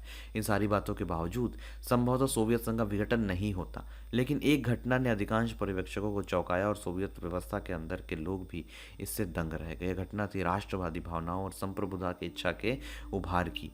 रूस और बाल्टिक गणराज्य, यानी बाल्टिक सागर के पूर्वी तट पर बसते हुए जो देश है उनको हम बाल्टिक गणराज्यों के रूप से जानते हैं। इनका नाम है एस्टोनिया, लातविया और लिथुआनिया। यूक्रेन तथा जॉर्जिया, ये बाल्टिक गणराज्य यूक्रेन और जॉर्जिया जैसे जो सोवियत संघ के विभिन्न गणराज्य इस उभार में शामिल थे। राष्ट्रीयता और संप्रभुता के भावों का उभार, यानी राष्ट्रीयता यानी कि नेशनलिज्म, और संप्रभुता यानी हम अपने मालिक हैं, राष्ट्र के प्रति प्रेम को कहेंगे राष्ट्रीयता, और संप्रभुता मतलब हम अपने मालिक हैं, हम किसी के अंडर में नहीं है। तो इन भावों का उभार जब हुआ तो सोवियत संघ के विघटन का अंतिम और सर्वाधिक तात्कालिक कारण यह जो है वो सिद्ध हुआ। इस मामले पर भी अलग अलग राय मिलती है। एक विचार तो यह है कि राष्ट्रीयता की भावना और तड़प सोवियत संघ के समूचे इतिहास में कहीं ना कहीं जारी थी, और चाहे सुधार होते या ना होते सोवियत संघ में अंदरूनी संघर्ष होना ही था। यानी जो राष्ट्रीयता की भावना की तड़प थी ये सोवियत संघ में पूरे दौर में जारी थी। मतलब अब देखिए, सोवियत संघ बहुत सारे देशों का अपना संगठन था, तो बहुत सारे देशों का जब संगठन था और उसमें आपको पता है कि जो रूस था उसको बहुत ज़्यादा अधिकार दिए गए थे, तो जो बाकी देश होंगे उसमें तो राष्ट्रीयता की भावना जगेगी ना, उसमें तो लगेगा ना कि हम संप्रभु नहीं है भाई, हम किसी के अंडर में रह रहे हैं। तो ये राष्ट्रीयता की भावना कह रहा है कि बहुत देर से जो है वो उबाल मार रही थी, और लास्ट लास्ट तक आते आते इसी के कारण से सबसे बड़ा जो रीज़न है वो बन गया कि सोवियत संघ का विघटन हुआ। ठीक है, तो चाहे सुधार होते या ना होते सोवियत संघ का विघटन जो था वो तो होना ही था, अंदरूनी संघर्ष जो था वो तो होना ही था, ऐसा कहा जा रहा है। ठीक है, खैर यह तो इतिहास की अनिवार्यता के बारे में अनुमान लगाना हुआ, लेकिन सोवियत संघ के आकार, विविधता तथा इसकी बढ़ती हुई आंतरिक समस्याओं को देखते हुए ऐसा सोचना असंगत भी नहीं है, क्योंकि बहुत ज़्यादा प्रॉब्लम्स हो रही थी। कुछ अन्य लोग सोचते हैं कि गोर्बाचेव के सुधारों ने राष्ट्रवादियों के असंतोष को इस सीमा तक भड़का दिया कि उस पर शासकों का नियंत्रण ही नहीं रहा, कि गोर्बाचेव ने जो सुधार किए ना उससे राष्ट्रवादियों के असंतोष और पता नहीं क्यों भड़क गया। गोर्बाचेव ने जो सुधार किए थे वो किसके लिए किए थे, कि सोवियत संघ का विघटन ना हो पाए, पर राष्ट्रवादियों का असंतोष बढ़ते जा रहा था। क्यों? क्योंकि उनको लग रहा था कि नहीं भाई, हमारा देश, इसका राज्य होना चाहिए, इसका राज होना चाहिए, हम लोग इंपॉर्टेंट होने चाहिए, हमारा शासन होना चाहिए, हम स्वयंप्रभु होने चाहिए। ठीक है, तो ये भड़क गया कि उस पर शासकों का अब नियंत्रण ही नहीं रहा। विडंबना यह है कि शीत युद्ध के दौरान बहुत से लोग सोचते थे कि सोवियत संघ के मध्य एशियाई गणराज्यों में राष्ट्रवादी आकांक्षाओं का उभार सबसे दमदार होगा, क्योंकि ये गणराज्य रूस से धार्मिक और नस्ली लिहाज से अलग और आर्थिक रूप से पिछड़े हुए थे। यानी विडंबना है कि शीत युद्ध के दौरान लोगों को लगा था जो मध्य एशिया के देश है, मध्य एशिया के देश कौन कौन से हैं बहुत बार बता चुके हैं, क्लास में बहुत बार बता चुके हैं मध्य एशिया के देश कौन कौन से हैं, अब नहीं बताएंगे। चलो, में राष्ट्रवादी आकांक्षाओं का उभार सबसे दमदार होगा, क्योंकि ये गणराज्य रूस से धार्मिक और नस्ली लिहाज से अलग थे और आर्थिक रूप से पिछड़े हुए थे। यानी कि जो मध्य एशियाई देश थे वो तो एक तो मतलब जो धार्मिक भावनाएं हैं, जो उनकी सभ्यता संस्कृति है उससे भी अलग है रूस से, और आर्थिक रूप से भी पिछड़े हुए हैं ये लोग। तो ये लोग जो है ये पहले अलग जो है होना चाहेंगे सोवियत संघ से, पर ऐसा नहीं हुआ। सोवियत संघ के प्रति राष्ट्रवादी असंतोष यूरोपीय और अपेक्षाकृत समृद्ध गणराज्यों रूस, यूक्रेन, जॉर्जिया तथा बाल्टिक क्षेत्र में सबसे प्रबल नजर आया। यहाँ के आम लोग अपने को मध्य एशियाई गणराज्यों के लोगों से अलग थलग महसूस कर रहे थे। इनका आपस में भी अलगाव था। इन गणराज्यों के लोगों में यह भाव घर कर गया कि ज़्यादा पिछड़े इलाकों को सोवियत संघ में शामिल रखने की उन्हें भारी कीमत चुकानी पड़ रही है। देखिए यहाँ पे क्या हुआ ना कि इनको ये लगा कि देखिए सारा देश तो एक मिल के सोवियत संघ बन चुका है, व्यवस्था हमारी जो है वो कौन सी है, समाजवादी व्यवस्था। समाजवादी व्यवस्था का मूल केंद्र क्या होता है भाई, कि वर्ग विभेद नहीं होना चाहिए, जो सबसे अमीर है जो सबसे गरीब है उसके बीच में जो है अंतर नहीं होना चाहिए। तो यूरोपीय देश जो थे, जो यूरोपीय साइड के देश थे सोवियत संघ के हिस्सा, उनको ये लग रहा था कि हम लोग तो भाई अमीर है, हम उन्नत स्थिति में है, और मध्य एशियाई जो देश है वो थोड़े गरीब है, वो थोड़े से पिछड़े हुए हैं। तो उनके पिछड़ेपन का जो बोझ है वो हमारे ऊपर पड़ रहा है, क्योंकि सिस्टम ऐसा है कि सबको बराबर लेके चल रहा है। समझ रहे हो? यानी घर का जो अगर कोई सबसे कमजोर सदस्य है तो उसका भार भी किसको लेके चलना है, जो सबसे अमीर है, जो सबसे धनवान है, जो सबसे पावरफुल है। तो ये चीज़ उन लोग को भारी पड़ रहा था। उन लोग को ऐसा लग रहा था कि नहीं भाई, वो अगर कमजोर है तो साला कितना दिन हम ढोएंगे उसको, सॉरी निकल गया लेकिन कितना दिन हम उसको ढोएंगे। ठीक है, तो ये एक भावना थी जिसके कारण से ऐसा लगा कि पिछड़े इलाकों को सोवियत संघ में शामिल रखने की उन्हें भारी कीमत चुकानी पड़ती है। अब विघटन की परिणतियाँ, कि विघटन के मतलब विघटन के बाद क्या क्या हुआ। ठीक है, सोवियत संघ की दूसरी दुनिया और पूर्वी यूरोप की समाजवादी व्यवस्था के पतन के परिणाम विश्व राजनीति के लिहाज से गंभीर रहे। इस मोटे तौर पर 3 प्रकार के दूरगामी परिवर्तन हुए। कौन कौन से भाई? मोटे तौर पर 3 प्रकार के दूरगामी परिवर्तन हुए। हर परिवर्तन के बहुत सारे प्रभाव हुए, उन सभी प्रभावों को यहाँ सूचीबद्ध करना उचित नहीं होगा। तो अव्वल तो दूसरी दुनिया के पतन का एक परिणाम शीत युद्ध के दौर के संघर्ष की समाप्ति में हुआ कि चलो भाई शीत युद्ध तो कम से कम जो है वो खत्म हो गया। दूसरी दुनिया के पतन का एक परिणाम जो हुआ वो शीत युद्ध के दौर के संघर्ष की समाप्ति में हुआ। समाजवादी प्रणाली पूंजीवादी प्रणाली को पछाड़ पाएगी या नहीं, इस सवाल का जवाब अब मिल गया। यह विचारधारात्मक विवाद अब मुद्दा नहीं रहा कि समाजवादी प्रणाली पूंजीवादी प्रणाली को पछाड़ पाएगी या नहीं। नहीं पछाड़ पाएगी क्योंकि विघटन हो गया।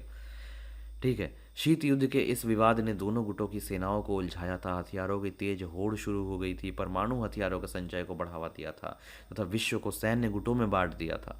तो यही जो दो ध्रुवीयता का अंत जो इस चैप्टर का जो मेन लाइन है वो यहाँ पे बता दिया कि इस विघटन के साथ ये जो हथियारों की तेज होड़ शुरू हो गई, परमाणु हथियार के संचय को बढ़ावा दिया गया था, तो इस विघटन के साथ जो विश्व दो सैन्य गुटों में मतलब पहले जो विश्व दो सैन्य गुटों में बट गया था वो सब अंत हो गया। शीत युद्ध के समाप्त होने से हथियारों की होड़ भी समाप्त हो गई और एक नई शांति की संभावना का क्या हुआ, जन्म हुआ। दूसरा यह कि विश्व राजनीति में शक्ति संबंध बदल गए और इस कारण विचारों और संस्थाओं के अपेक्षित प्रभाव में भी बदलाव आया। शीत युद्ध के अंत के समय केवल दो संभावनाएं थी, या तो बची हुई महाशक्ति का दबदबा होगा और एक ध्रुवीय विश्व बनेगा, यानी सिर्फ अमेरिका का जो है वो बोलबाला होगा, और या फिर कई देश अथवा देशों के अलग अलग समूह जो है वो अंतर्राष्ट्रीय व्यवस्था में महत्वपूर्ण मोहरे बनकर उभरेंगे। यानी कि एक देश का दबदबा अगर नहीं हुआ तो बहुत सारे देशों का दबदबा होगा, बहुत सारा देश अपने अपने ताकत के साथ विश्व पटल पर उभरेंगे और इस तरह बहुध्रुवीय विश्व बनेगा। यानी कि ऐसा नहीं होगा कि एक या दो मेन होंगे और बाकी सब पंटर होंगे। बहुत सारे मेन विश्व जो है वो अपनी अपनी शक्ति के साथ विश्व पटल पर उभरेंगे और जहाँ किसी भी एक देश का बोलबाला नहीं होगा, हुआ यह कि अमेरिका अकेली महाशक्ति बन बैठा। तो ये जो शीत युद्ध का अंत हुआ ना, इसके बाद से ही जो अमेरिका है वो इतना पावरफुल हुआ, जो विश्व शक्ति कहा जाता है ना, महाशक्ति कहा जाता है, ये मेनली इसके बाद से कहना शुरू हुआ। अमेरिका की ताकत और प्रतिष्ठा की शह पाने से अब पूंजीवादी अर्थव्यवस्था अंतर्राष्ट्रीय स्तर पर प्रभुत्वशाली अर्थव्यवस्था है। तो अमेरिका का जो एक छत्र राज हो गया, तो इसी कारण से जो है पूंजीवादी अर्थव्यवस्था जो है वो अंतर्राष्ट्रीय स्तर पर प्रभुत्वशाली अर्थव्यवस्था बन बैठी। विश्व बैंक और अंतर्राष्ट्रीय मुद्रा कोष जैसी संस्थाएं विभिन्न देशों की ताकतवर सलाहकार बन गई, क्योंकि इन देशों को पूंजीवाद की ओर कदम बढ़ाने के लिए इन संस्थाओं ने कर्ज दिया है। हर छोटे छोटे देश अपने देश की ज़रूरतों को पूरी करने के लिए कर्ज के लिए यहीं जाते हैं। कहाँ जाते हैं? विश्व बैंक, IMF वगैरह में जाते हैं। पाकिस्तान तो उधर ही पड़ा रहता है, मतलब भीख मांगते रहता है लिटरली। राजनीतिक रूप से उदारवादी लोकतंत्र राजनीतिक जीवन को सूत्रबद्ध करने की सर्वश्रेष्ठ धारणा के रूप में उभरा है। तो राजनीतिक रूप से उदारवादी लोकतंत्र ये किसके अंदर में था? पूंजीवादी व्यवस्था और उदारवादी लोकतंत्र, यह था अमेरिका का। पहले चैप्टर में ही हमने पढ़ा। तो यही जो है राजनीतिक जीवन को सूत्रबद्ध करने की सर्वश्रेष्ठ धारणा के रूप में उभरा। तीसरी बात यह है कि सोवियत खेमे के अंत का एक अर्थ था नए देशों का उदय। इन सभी देशों की स्वतंत्र पहचान और पसंद है।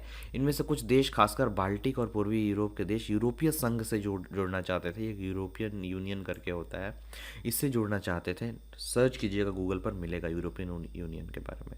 और उत्तर अटलांटिक संधि संगठन नाटो, ये हमने ऑलरेडी पढ़ लिया, नॉर्थ अटलांटिक ट्रीटी ऑर्गेनाइजेशन, इसी चैप्टर में पढ़ा, पिछले चैप्टर में पढ़ा था। नाटो और दूसरा वारसा संधि। वारसा संधि पूर्व का था और नाटो पश्चिम का था, याद आ रहा होगा आपको। इसका हिस्सा बनना चाहते थे पूर्वी यूरोप के कुछ देश।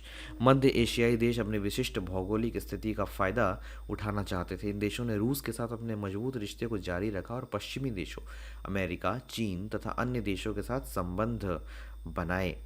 इस तरह अंतर्राष्ट्रीय फलक पर कई नए खिलाड़ी सामने आए। हर एक के हित, पहचान और आर्थिक राजनीतिक समस्याएं अलग अलग थी। आगे इन्हीं मुद्दों पर चर्चा की जाएगी। इस थोड़ा सा बोरिस येल्त्सिन के बारे में जो है इसको आप पढ़ लेना, फैक्ट बेस पे है।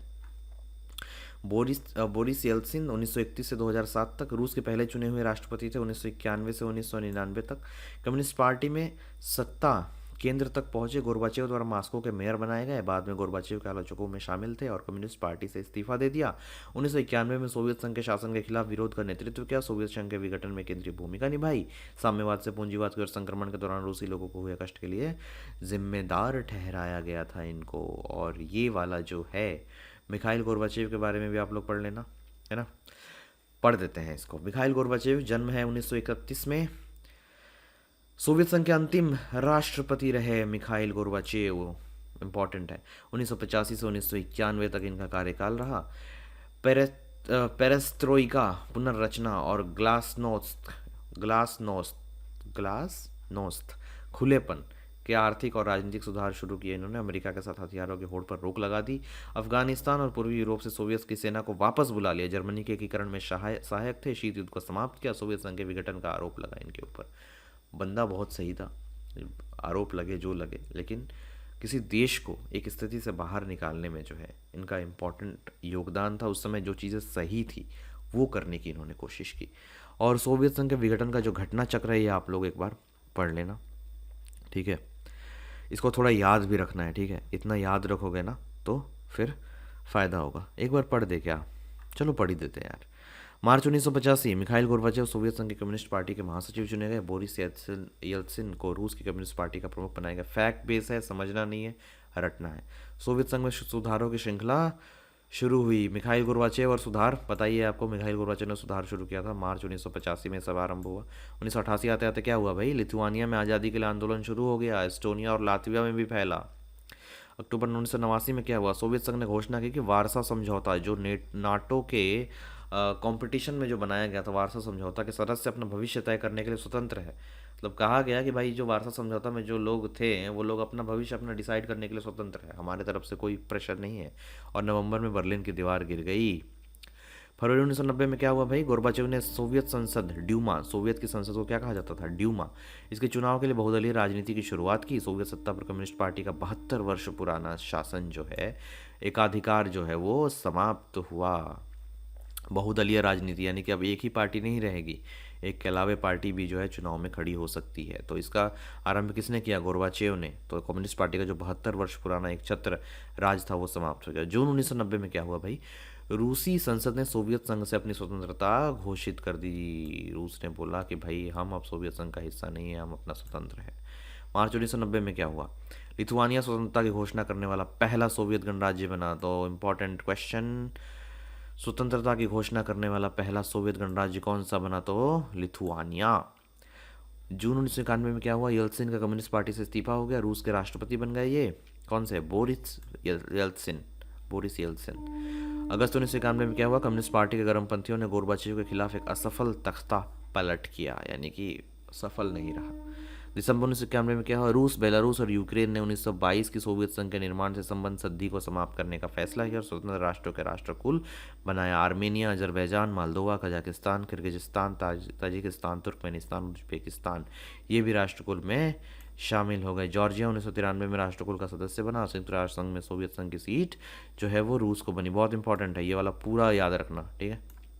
25 दिसंबर 1991 गोर्बाचेव ने सोवियत संघ के राष्ट्रपति के पद से इस्तीफा दे दिया। सोवियत संघ का अंत हो गया। कब अंत हो गया? 25 दिसंबर 1991, ठीक है। अगला पेज हम लोग पढ़ चुके हैं, आगे बढ़ेंगे भाई। साम्यवादी शासन के बाद शॉक थेरेपी क्या है भाई? ये शॉक थेरेपी, इसके बारे में जानेंगे। साम्यवाद के पतन के बाद पूर्व सोवियत संघ के गणराज्य एक सत्तावादी समाजवादी व्यवस्था से लोकतांत्रिक पूंजीवादी व्यवस्था तक के कष्टप्रद संक्रमण से होकर गुजरे। ये वाला मैप आप लोग एक बार पढ़ लेना। मानचित्र पर मध्य एशियाई देशों को चिन्हित करने के लिए बोला है। पूर्वी मध्य यूरोप और स्वतंत्र राज्यों के राष्ट्रकुल का ये मानचित्र है, देख लेना एक बार, ठीक है।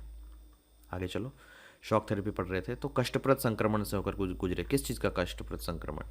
जो पहले ये लोग सत्तावादी समाजवादी थे ना, उधर से अभी लोकतांत्रिक पूंजीवादी व्यवस्था तक के बीच का जो ट्रांजिशन कहते हैं, संक्रमण जो है, ये जो व्यवस्था चेंज की जा रही थी, तो ये थोड़ा सा कष्टप्रद था इनके लिए।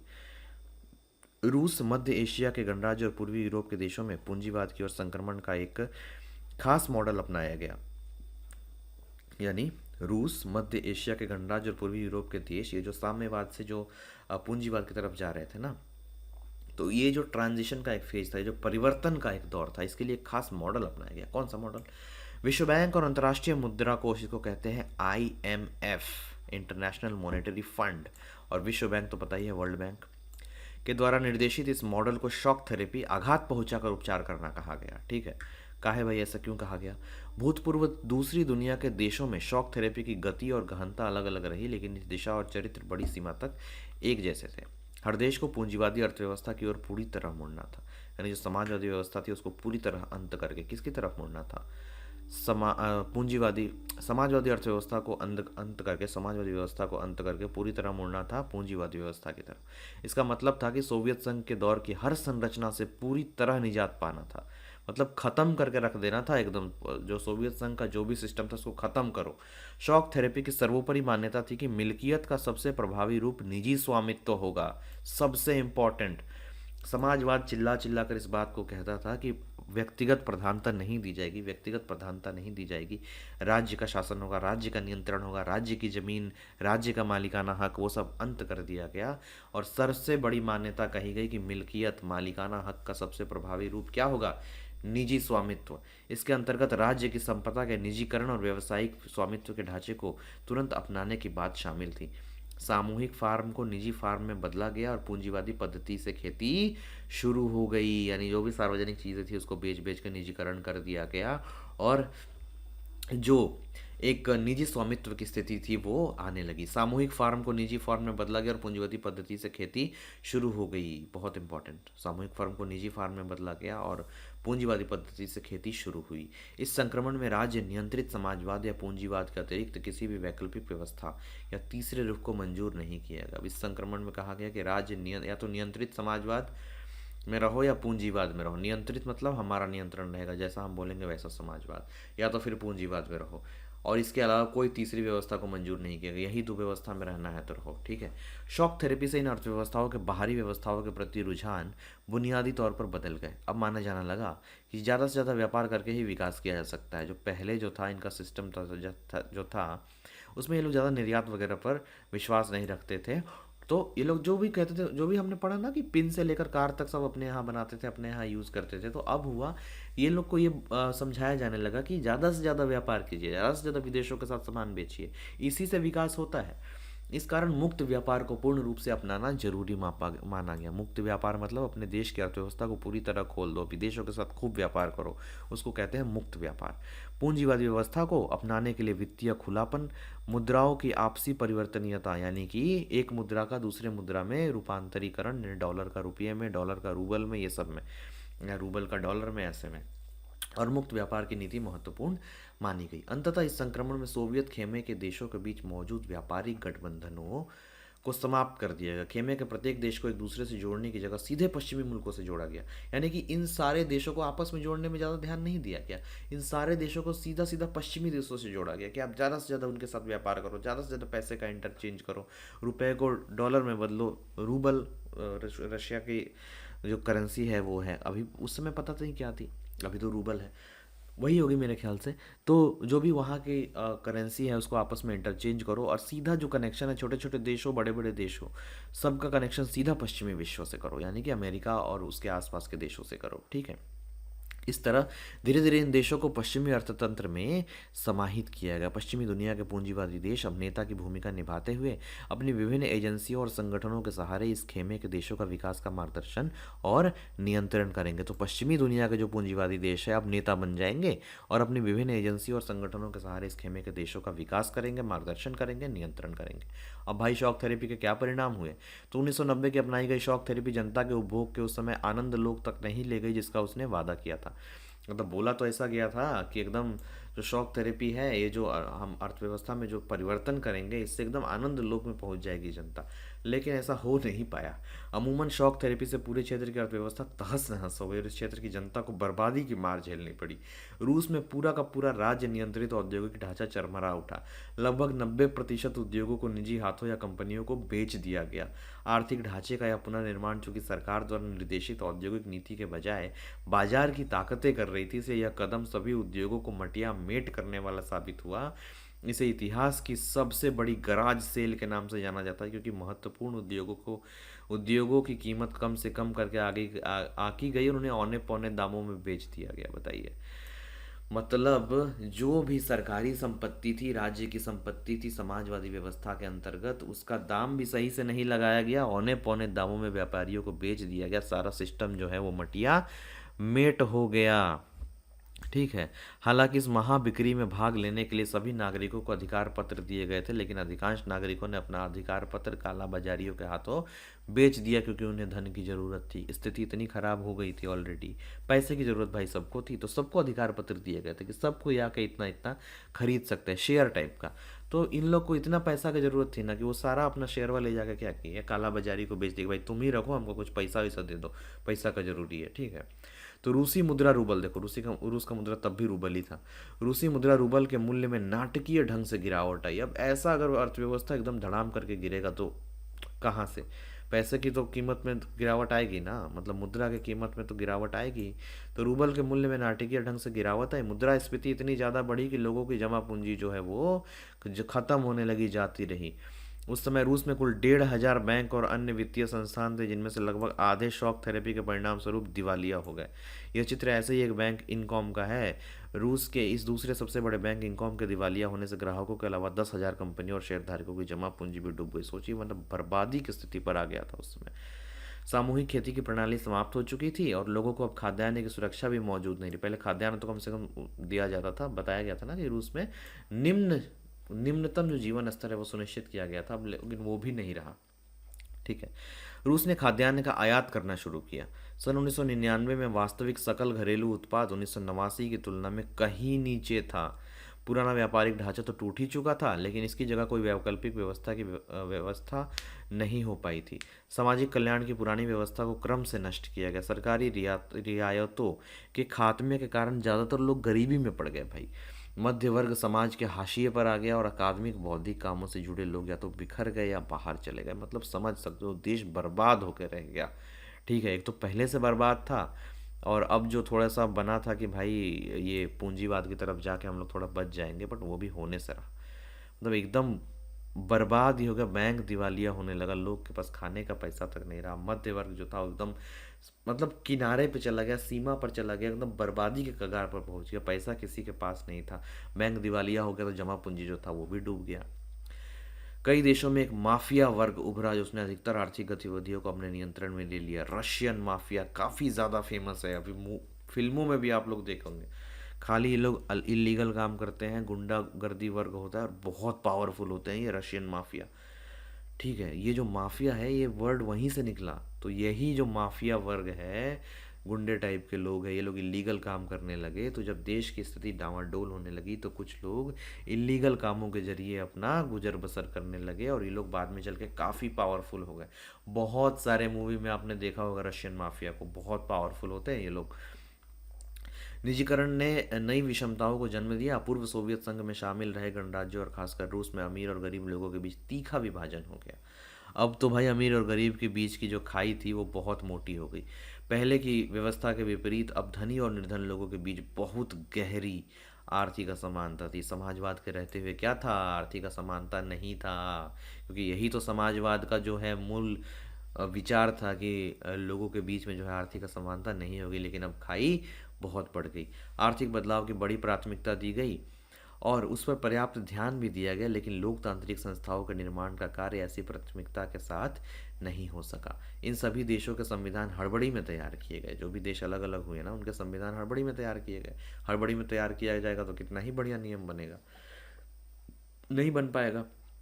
रूस सहित अधिकांश देशों में राष्ट्रपति को कार्यपालिका प्रमुख बनाया गया और उसके हाथ में लगभग हर संभव शक्ति थमा दी गई। फलस्वरूप संसद अपेक्षाकृत कमजोर संस्था जो है वो रह गई। मध्य एशिया के देशों में राष्ट्रपति को बहुत अधिक शक्तियां प्राप्त थी और इनमें से कुछ सत्तावादी हो गए, यानी कि एक बार सत्ता मिल गई तो यहाँ पे अपने आप को तानाशाह समझने लगे। मिसाल के तौर पर तुर्कमेनिस्तान और उज्बेकिस्तान के राष्ट्रपतियों ने पहले 10 वर्षों के लिए अपने को इस पद पर बहाल किया और इसके बाद समय सीमा को अगले 10 सालों के लिए बढ़ा दिया। मतलब पहले 10 वर्ष के लिए अपने आप को बहाल किया और उसके बाद खुद मतलब अपने समय सीमा जो है 10 साल के लिए बढ़ा दिया। इन राष्ट्रपतियों ने अपने फैसलों से असहमति या विरोध की अनुमति नहीं दी, और इन राष्ट्रपतियों ने भी कहा कि हमारा जो फैसला है इससे कोई, इस पर ना कोई विरोध कर सकता, ना कोई अनुमति कर सकता, क्योंकि शक्ति इसके हाथ में था, इसको जो मन करेगा वो करेगा ये। अधिकतर देशों में न्यायिक संस्कृति और न्यायपालिका की स्वतंत्रता को स्थापित करने का काम अभी भी बाकी है, यानी अभी भी स्थिति अच्छी नहीं हो पाई है उस समय का। ठीक है।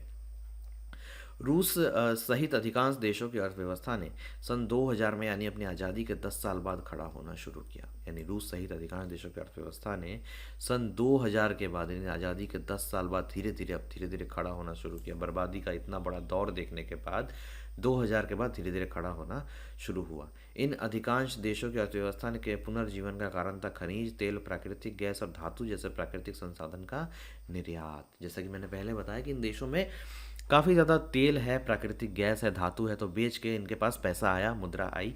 रूस, कजाकिस्तान, तुर्कमेनिस्तान, उज्बेकिस्तान और अजरबैजान तेल और गैस के बड़े उत्पादक देश है, आज भी है। बाकी देशों को अपने क्षेत्र से तेल की पाइपलाइन गुजरने के कारण फ़ायदा हुआ। यानी तेल की पाइपलाइन जिन क्षेत्रों से होकर गुजर रही थी उनको या तो ये सब मिला या उसके बदले में उनको पैसा भी मिला। तो ये जो एरिया है थोड़ा थोड़ा इनका विकास होने लगा। इनके एवज में किराया मिला, मतलब पाइपलाइन गुजारा तो पाइपलाइन गुजारने का एक किराया जो है उनको मिला। एक हद तक विनिर्माण का काम फिर से शुरू हुआ, यानी मैन्युफैक्चरिंग सेक्टर जो है, चीज़ों का उत्पादन है, वो फिर से शुरू हुआ। अब आता है संघर्ष और तनाव। पूर्व सोवियत संघ के अधिकांश गणराज्य संघर्ष की आशंका वाले क्षेत्र हैं। अधिकांश गणराज्यों ने गृह युद्ध और बगावत को झेला है। हमने देखा अभी तक ये क्या क्या हाल था। इसके साथ साथ देशों में बाहरी ताकतों की दखल भी बढ़ी है, इससे स्थिति और भी जटिल हुई है। रूस के दो गणराज्य चेचन्या और दागिस्तान में हिंसक अलगाववादी आंदोलन चले। ये वाला विवाद तो अभी भी चल रहा था, चेचन्या वाला विवाद। मास्को ने चेचन विद्रोहियों से निपटने के जो तरीके अपनाए और जिस गैर जिम्मेदार तरीके से सैन्य बमबारी की, उसमें मानवाधिकार का व्यापक उल्लंघन हुआ, लेकिन इससे आज़ादी की आवाज़ दबाई नहीं जा सकी। चेचन्या वाला जो आंदोलन है ना, आपको नेट पर मिल जाएगा, उसमें व्लादिमीर पुतिन का हाथ था। बड़ी इंटरेस्टिंग कहानी है कि पुतिन जो है खुदे जो है, रशिया में ऐसा कहा जाता है कि खुद ही मॉस्को में बम ब्लास्ट करवा दिया, ठीक है, और फिर जो है इल्ज़ाम लगा दिया चेचन्या वालों पर कि ये लोग करवाया है, और उसके बाद चेचन्या में अपना सेना घुसा दिया और ज़बरदस्त मार मारा। चेचन्या का जो मतलब स्वतंत्रता आंदोलन के लिए वो लोग कर रहे थे कि हमको स्वतंत्र करो स्वतंत्र करो, तो मतलब दबा के रख दिया एकदम पुतिन। बड़ा खतरनाक बंदा है भाई, बहुत खतरनाक है, ठीक है। मध्य एशिया में तजिकिस्तान 10 वर्षों तक यानी 2001 तक गृह युद्ध की चपेट में रहा। मतलब अपने ही देश के भीतर युद्ध चलते रहा था, सिविल वॉर वगैरह कहा जाता है इसको। इससे पूरे क्षेत्र में कई सांप्रदायिक संघर्ष चल रहे हैं। अजरबैजान का एक प्रांत नगर्नो काराबाख है, ये भी बहुत ही अशांत क्षेत्र है। यहाँ के कुछ स्थानीय आर्मेनियाई लोग आर्मेनिया से मिलना चाहते हैं। ये जो एक रीजन है ना, अभी हाल ही में अजरबैजान और आर्मेनिया के बीच भी और युद्ध हुआ था, बाद में शांत हो गया था, लेकिन युद्ध हुआ था, अगर आप लोग को थोड़े दिन पहले का याद हो। तो विवाद यहीं का है, जो नगर्नो काराबाख का एरिया है ना, अजरबैजान कहता है कि हमारा है, और लोग जो है वहाँ के आर्मेनियाई लोग हैं वो आर्मेनिया से मिलना चाहते हैं। बस इसी को लेके विवाद है उनका। तो अजरबैजान और आर्मेनिया के बीच का विवाद किस क्षेत्र को लेकर है भाई? तो वो है नगर्नो काराबाख का, ये जो क्षेत्र है नगर्नो काराबाख का, इस क्षेत्र को लेकर है। जॉर्जिया में दो प्रांत स्वतंत्रता चाहते हैं और गृह युद्ध जो है वो लड़ रहे हैं। मतलब हर देश में कुछ ना कुछ लगा पड़ा है, ठीक है। यूक्रेन, किर्गिजिस्तान तथा जॉर्जिया में मौजूद शासन को उखाड़ फेंकने के लिए आंदोलन चल रहे हैं। कई देश और प्रांत जल नदी के सवाल पर भी आपस में भिड़े हुए हैं। इन सारी बातों की वजह से अस्थिरता का माहौल है और आम नागरिक का जीवन दूभर है। मतलब वहाँ अभी भी जो है वो शांति जो है बहाल नहीं हो पाई है, समझ रहे हैं। मध्य एशियाई गणराज्यों में हाइड्रोकार्बनिक पेट्रोलियम संसाधनों का विशाल भंडार है। इससे इन गणराज्यों को आर्थिक लाभ हुआ है, लेकिन इसी कारण से यह क्षेत्र बाहरी ताकतों और तेल कंपनियों की आपसी प्रतिस्पर्धा का अखाड़ा भी बन रहा है। आपको अमेरिका तो पता ही है ना, हमने एक बार बताया भी था, जहाँ तेल होता है अमेरिका महकते महकते पहुँच जाता है, ठीक है। तो जहाँ भी प्राकृतिक संसाधन पाए जाएंगे ना, अगर किसी छोटे देश में पाए जा रहे हैं तो कोई बड़ा देश उनको हड़पने की पक्का कोशिश करेगा। क्यों? क्योंकि वहाँ के रीजन से तेल निकाल के उसको बेच के अमीर होगा, पैसा आएगा, जो मन करेगा वो करेगा, ठीक है। तो ये छोटे छोटे देश है ना, ये मध्य एशियाई जो देश है, यहाँ पे हाइड्रोकार्बनिक संसाधनों का विशाल भंडार है। तो इसलिए जो है इससे गणराज्यों का आर्थिक लाभ होता है, और इसी कारण से ये जो बाहरी ताकत और तेल कंपनियों का आपसी प्रतिस्पर्धा का भी अखाड़ा बन गया है यहाँ पे। सीरिया में क्यों युद्ध हुआ? सीरिया में युद्ध का मेन कारण है वही तेल। इराक युद्ध का मेन कारण क्या है? तेल। ईरान में भी अगर चाहे अमेरिका घुस जाएगा, कारण क्या है? तेल। जहाँ तेल मिलेगा अमेरिका घुस जाएगा, देश घुस जाएगा, बड़ा देश घुस जाएगा, चाहेगा कंट्रोल करके कम से कम वहाँ के प्राकृतिक संसाधनों का हम दोहन कर ले, ठीक है। यह क्षेत्र रूस, चीन और अफगानिस्तान से सटा हुआ क्षेत्र है तथा पश्चिमी एशिया से नज़दीक है। कौन सा? सेंट्रल एशिया का जो क्षेत्र है, मध्य एशिया का क्षेत्र है। 11 सितंबर 2001 की घटना बताया था ना, न्यूयॉर्क में क्या हुआ था? बॉम्ब ब्लास्ट हुआ था। घटना के बाद अमेरिका इस क्षेत्र में सैनिक ठिकाना बनाना चाहता था। उसे किराए पर ठिकाने हासिल करने के लिए मध्य एशिया के सभी राज्यों को भुगतान किया और अफगानिस्तान तथा इराक के युद्ध के दौरान इस क्षेत्रों से अपने विमानों को उड़ाने की अनुमति ली। देखो आखिर आ ही गया सारा विवरण कि 11 सितंबर 2001 के बाद सबसे पहले मध्य एशिया में इसने अपने सैनिक ठिकाने इकट्ठा मतलब किराए पर लिया, मतलब रेंट देता था, और वहाँ सैनिक ठिकाना मध्य एशिया में ले लिया और वहीं से अपने लड़ाकू विमान उड़ाता था। अफगानिस्तान में जाकर बम मारता था, इराक में जाकर बम मारता था। इराक का जो तानाशाह था सद्दाम हुसैन, उसको भी मारा। ठीक है, तो रूस इन राज्यों को अपना निकटवर्ती विदेश मानता है और उनका मानना है कि इन राज्यों को रूस के प्रभाव में रहना चाहिए। अब देखिए, रूस और अमेरिका का अभी भी चल ही रहा है। रूस कहता है कि भाई तुम लोग हमारे पास के हो, हमारे पड़ोसी हो, तो हमारे ना कंट्रोल में रहोगे कि अमेरिका के कंट्रोल में रहोगे। तो इसको लेके रूस भी मतलब गुस्सा है। गुस्सा क्या है, मतलब अमेरिका के साथ कोई इसका थोड़ी ना सॉर्ट हुआ है झगड़ा झंझट तो इसका पुराना है अमेरिका के साथ। तो खनिज तेल जैसे संसाधन की मौजूदगी के कारण चीन के हित भी इस क्षेत्र से जुड़े हुए हैं, और चीन तो ही है भाई, इस क्षेत्र में खनिज तेल है तो चीन भी बोल रहा है कि तुम लोग महाशक्ति हो तो हम काहे कम रहेंगे, हम भी घुसेंगे। और चीनियों ने सीमावर्ती क्षेत्रों में आकर व्यापार करना शुरू कर दिया है। ठीक है, अब ये वाला एक है उज्बेकिस्तान में हिंदुस्तानी फिल्मों की धूम, ये आप पढ़ लेना।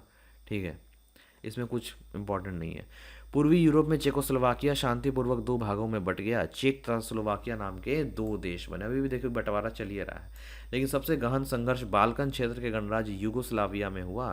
सन 1991 में यूगोस्लाविया कई प्रांतों में टूट गया और इसमें शामिल बोस्निया हर्जगोविना, स्लोवेनिया तथा क्रोएशिया ने अपने आप को क्या घोषित कर दिया, स्वतंत्र घोषित कर दिया। पहले कौन से देश थे ये 1991 से पहले तक? यूगोस्लाविया। और टूट के कौन कौन से देश बन गए? बोस्निया हर्जेगोविना और स्लोवेनिया और क्रोएशिया ने अपने आप को स्वतंत्र घोषित कर दिया। यहाँ नेटो का हस्तक्षेप करना पड़ा, यूगोस्लाविया पर बमबारी हुई और जातीय संघर्ष ने गृह युद्ध का रूप ले लिया।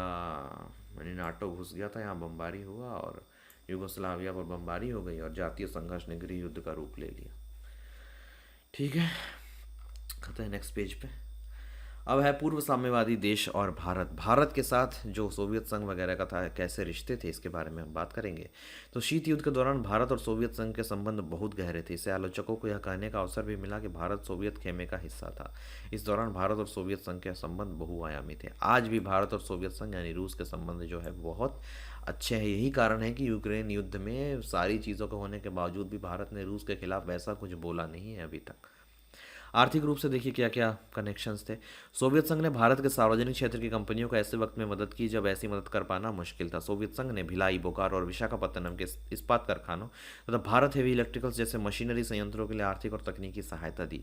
भारत में जब विदेशी मुद्रा की कमी थी तो सोवियत संघ ने रुपये को माध्यम बनाकर भारत के साथ व्यापार किया। हम बोले थे ना क्लास में कि बहुत ज़्यादा हेल्प किया है रूस या सोवियत संघ भारत का। और क्यों किया है, और क्यों जो है यूक्रेन के खिलाफ, यूक्रेन के सपोर्ट में भारत नहीं बोल रहा है। पूरा विश्व कह रहा है भारत को कि आप बोलिए, आप बोलिए, आप रूस के खिलाफ बोलिए, लेकिन क्यों नहीं बोल रहा है, ये वाला पढ़ने के बाद आपको क्लियर हो जाएगा। आर्थिक रूप से आप देख सकते हैं कि स्टील फैक्ट्री वगैरह बनाने में हेल्प किया, और ऐसे समय हेल्प किया जब कोई भारत की तरफ नहीं देख रहा था, कोई हेल्प नहीं कर रहा था। राजनीतिक रूप से देखिए क्या हेल्प किया। सोवियत संघ ने कश्मीर मामले पर संयुक्त राष्ट्र संघ के भारत के रुख को समर्थन दिया। सोवियत संघ ने भारत के संघर्ष के गाढ़े दिनों, खासकर 1971 के पाकिस्तान युद्ध के दौरान, बांग्लादेश के युद्ध के दौरान, ये क्लास में भी बताया है कि अमेरिका क्या किया था और फिर रूस क्या किया था, सोवियत संघ क्या किया था। 1971 में पाकिस्तान से युद्ध के दौरान मदद की। भारत ने भी सोवियत संघ की विदेश नीति का अप्रत्यक्ष लेकिन महत्वपूर्ण तरीके से समर्थन किया। सैन्य रूप से क्या सहायता हुई भाई? भारत को सोवियत संघ ने ऐसे वक्त में सैनिक साजो सामान दिए जब शायद ही कोई अन्य देश अपनी सैन्य टेक्नोलॉजी भारत को देने के लिए तैयार था। सोवियत संघ ने भारत के साथ ऐसे कई समझौते किए, इससे भारत संयुक्त रूप से सैन्य उपकरण तैयार कर सका। और इसी के ऊपर अभी हमारे जो विदेश मंत्री हैं श्री जयशंकर जी, डॉक्टर एस जयशंकर जी, उन्होंने कहा, एक प्रोग्राम में उनसे पूछा गया था कि काहे आप इतना रूस का सहयोग काहे करते, तो यही लाइन उन्होंने कहा कि उन लोगों ने उस समय हमारी हेल्प की जब कोई हमारी हेल्प नहीं कर रहा था। बहुत क्लियर उन्होंने ये बात बोला। और भारत को जैसे विदेश मंत्री मिले हैं ना भाई, मिलना मुश्किल है, बहुत सही विदेश मंत्री मिले हैं अभी भारत को। ठीक है, सांस्कृतिक रूप से क्या है भाई? हिंदी फिल्म और भारतीय संस्कृति सोवियत संघ में काफ़ी लोकप्रिय थे। बड़ी संख्या में भारतीय लेखक और कलाकारों ने सोवियत संघ की यात्रा की। इसके अलावा और पूर्व साम्यवादी देश और भारत ने साम्यवादी रह चुके सभी देशों के साथ अच्छे संबंध कायम किए हैं, लेकिन भारत के संबंध रूस के साथ सबसे ज़्यादा गहरे हैं, ये सब तो सबको पता है। ठीक है, भारत की विदेश नीति का एक महत्वपूर्ण पहलू भारत का रूस के साथ संबंध है। भारत रूस संबंधों का इतिहास आपसी विश्वास और साझे हितों का इतिहास है। भारत रूस के आपसी संबंध इन देशों की जनता की अपेक्षाओं से मेल खाते हैं। भारतीय हिंदी फिल्मों के नायकों में राज कपूर से लेकर अमिताभ बच्चन तक रूस और पूर्व सोवियत संघ के बाकी गणराज्यों में घर घर में जाने जाता है। आप इस क्षेत्र में हिंदी फिल्मी गीत बजते सुन सकते हो और भारत में एक जनमानस का ये एक अंग है। ठीक है, तो आगे है, रूस और भारत दोनों का सपना बहुध्रुवीय विश्व का है। मतलब ये लोग चाहते हैं किसी एक इंसान का जो है, किसी एक देश का जो है उसका कब्जा नहीं रहे। बहुत सारे छोटे छोटे देश, बड़े बड़े देश अपना अपना वर्चस्व लेके विश्व पटल पर उभरे। तो बहुध्रुवीय विश्व से इन दोनों देशों का आशय है कि अंतर्राष्ट्रीय फलक पर कई शक्तियां मौजूद हो, सुरक्षा की सामूहिक जिम्मेदारी हो, यानी एक देश पर सारा जिम्मेदारी नहीं हो। यानी किसी देश पर अगर हमला हो तो सभी देश उसे अपने लिए खतरा माने और साथ मिलकर कार्रवाई करें। यानी कि हमला की क्षमता, हमला की जो संभावना है वो कम करने की कोशिश किया जाए, क्योंकि सब देश के पास अगर ताकत होगा तो कोई भी एक दूसरे पर अटैक करने से बचेगा, सोचेगा कि उस पर अटैक करेंगे तो हमारा भी नुकसान होगा। कोई एक देश अगर बहुत पावरफुल हो जाएगा तो अपने से कमज़ोर को दबा के रखेगा।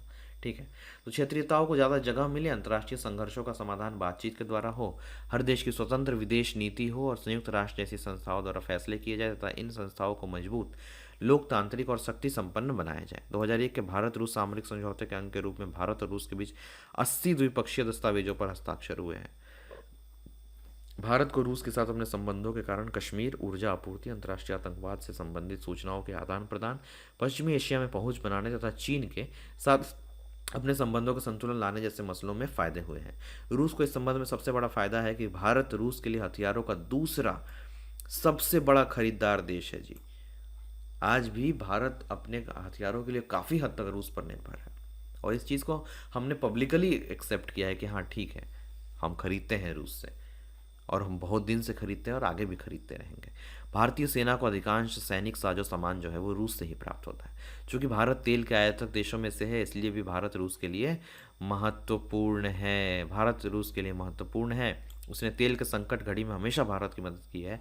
भारत रूस ने अपने ऊर्जा आयात को भी बढ़ाने की कोशिश कर रहा है। ऐसी कोशिश कजाकिस्तान और तुर्कमेनिस्तान के साथ भी चल रही है। इन गणराज्यों के साथ सहयोग के अंतर्गत तेल वाले इलाकों में ऐसी साझेदारी और निवेश करना भी शामिल है। रूस भारत की परमाणविक योजना के लिए भी महत्वपूर्ण है। रूस ने भारत के अंतरिक्ष उद्योग में भी मदद की है, क्रायोजेनिक रॉकेट देकर मदद की है। भारत और रूस विभिन्न वैज्ञानिक परियोजनाओं में भी साझेदार है। तो जो कंट्री भारत को इतना हेल्प कर रहा है भाई, उस कंट्री के खिलाफ हम काहे बोलेंगे। जो लोग हेल्प नहीं किए हैं कभी हमारी, वो आके कह रहे हैं कि तुम बोलो बोलो बोलो। और जो कंट्री हमारी हेल्प किया है, जिस यूक्रेन से हमको कोई मतलब नहीं है, जो यूक्रेन पाकिस्तान को हथियार बेचता है, ठीक है मानवता का मामला है, लेकिन क्या हम मानवता के चक्कर में हम अपना एक ऐसा साझेदार, जो ये 2 पेज में हम लोग पिछले 2 पेज से पढ़े ही जा रहे हैं कि कितना हेल्प किया है रूस हमारा, कितना हमारे उसके साथ समझौते हैं, कितना चीज़ का आयात निर्यात है, ये सब हम मतलब दांव पे लगा के हम उसका विरोध करने लगे, है ना। तो ये पढ़ के आपको एकदम क्लियर हो गया होगा कि अभी रूस और यूक्रेन वाले मामले में भारत जो है रूस के साथ क्यों है और यूक्रेन के साथ क्यों नहीं है। ठीक है, तो बहुत इंटरेस्टिंग चैप्टर रहा ये। इस चैप्टर को आप एक बार नहीं 2 बार पढ़िएगा, जितनी बार पढ़िएगा उतना समझ में आएगा, इंटरेस्ट आएगा, विश्व राजनीति में आपका इंटरेस्ट जगेगा। इंटरेस्ट बहुत बड़ी चीज़ है, एक बार इंटरेस्ट जग गया ना, आपको पढ़ने में मज़ा आने लगेगा। ठीक है, आज की क्लास में बस इतना ही रखते हैं। इस चैप्टर को आप 1 से लेकर 2 बार से लेकर 3 बार जितना मन करे पढ़ सकते हैं। हर बार पढ़ेंगे, हर बार आपको आनंद आएगा। बहुत बड़ा इतिहास जो है इसमें कवर कर दिया गया है। ठीक है, तो बस बहुत बहुत धन्यवाद। और इसमें से आपका जो काम है वो कर लीजिएगा, ऑब्जेक्टिव और लॉन्ग आंसर क्वेश्चन का जो सीन है वो आप लोग कर लीजिएगा, लेकिन बढ़िया से समझ के, और हमको उम्मीद है कि आप लोग बढ़िया से इस चीज़ को समझे होंगे। ठीक है, बहुत बहुत धन्यवाद।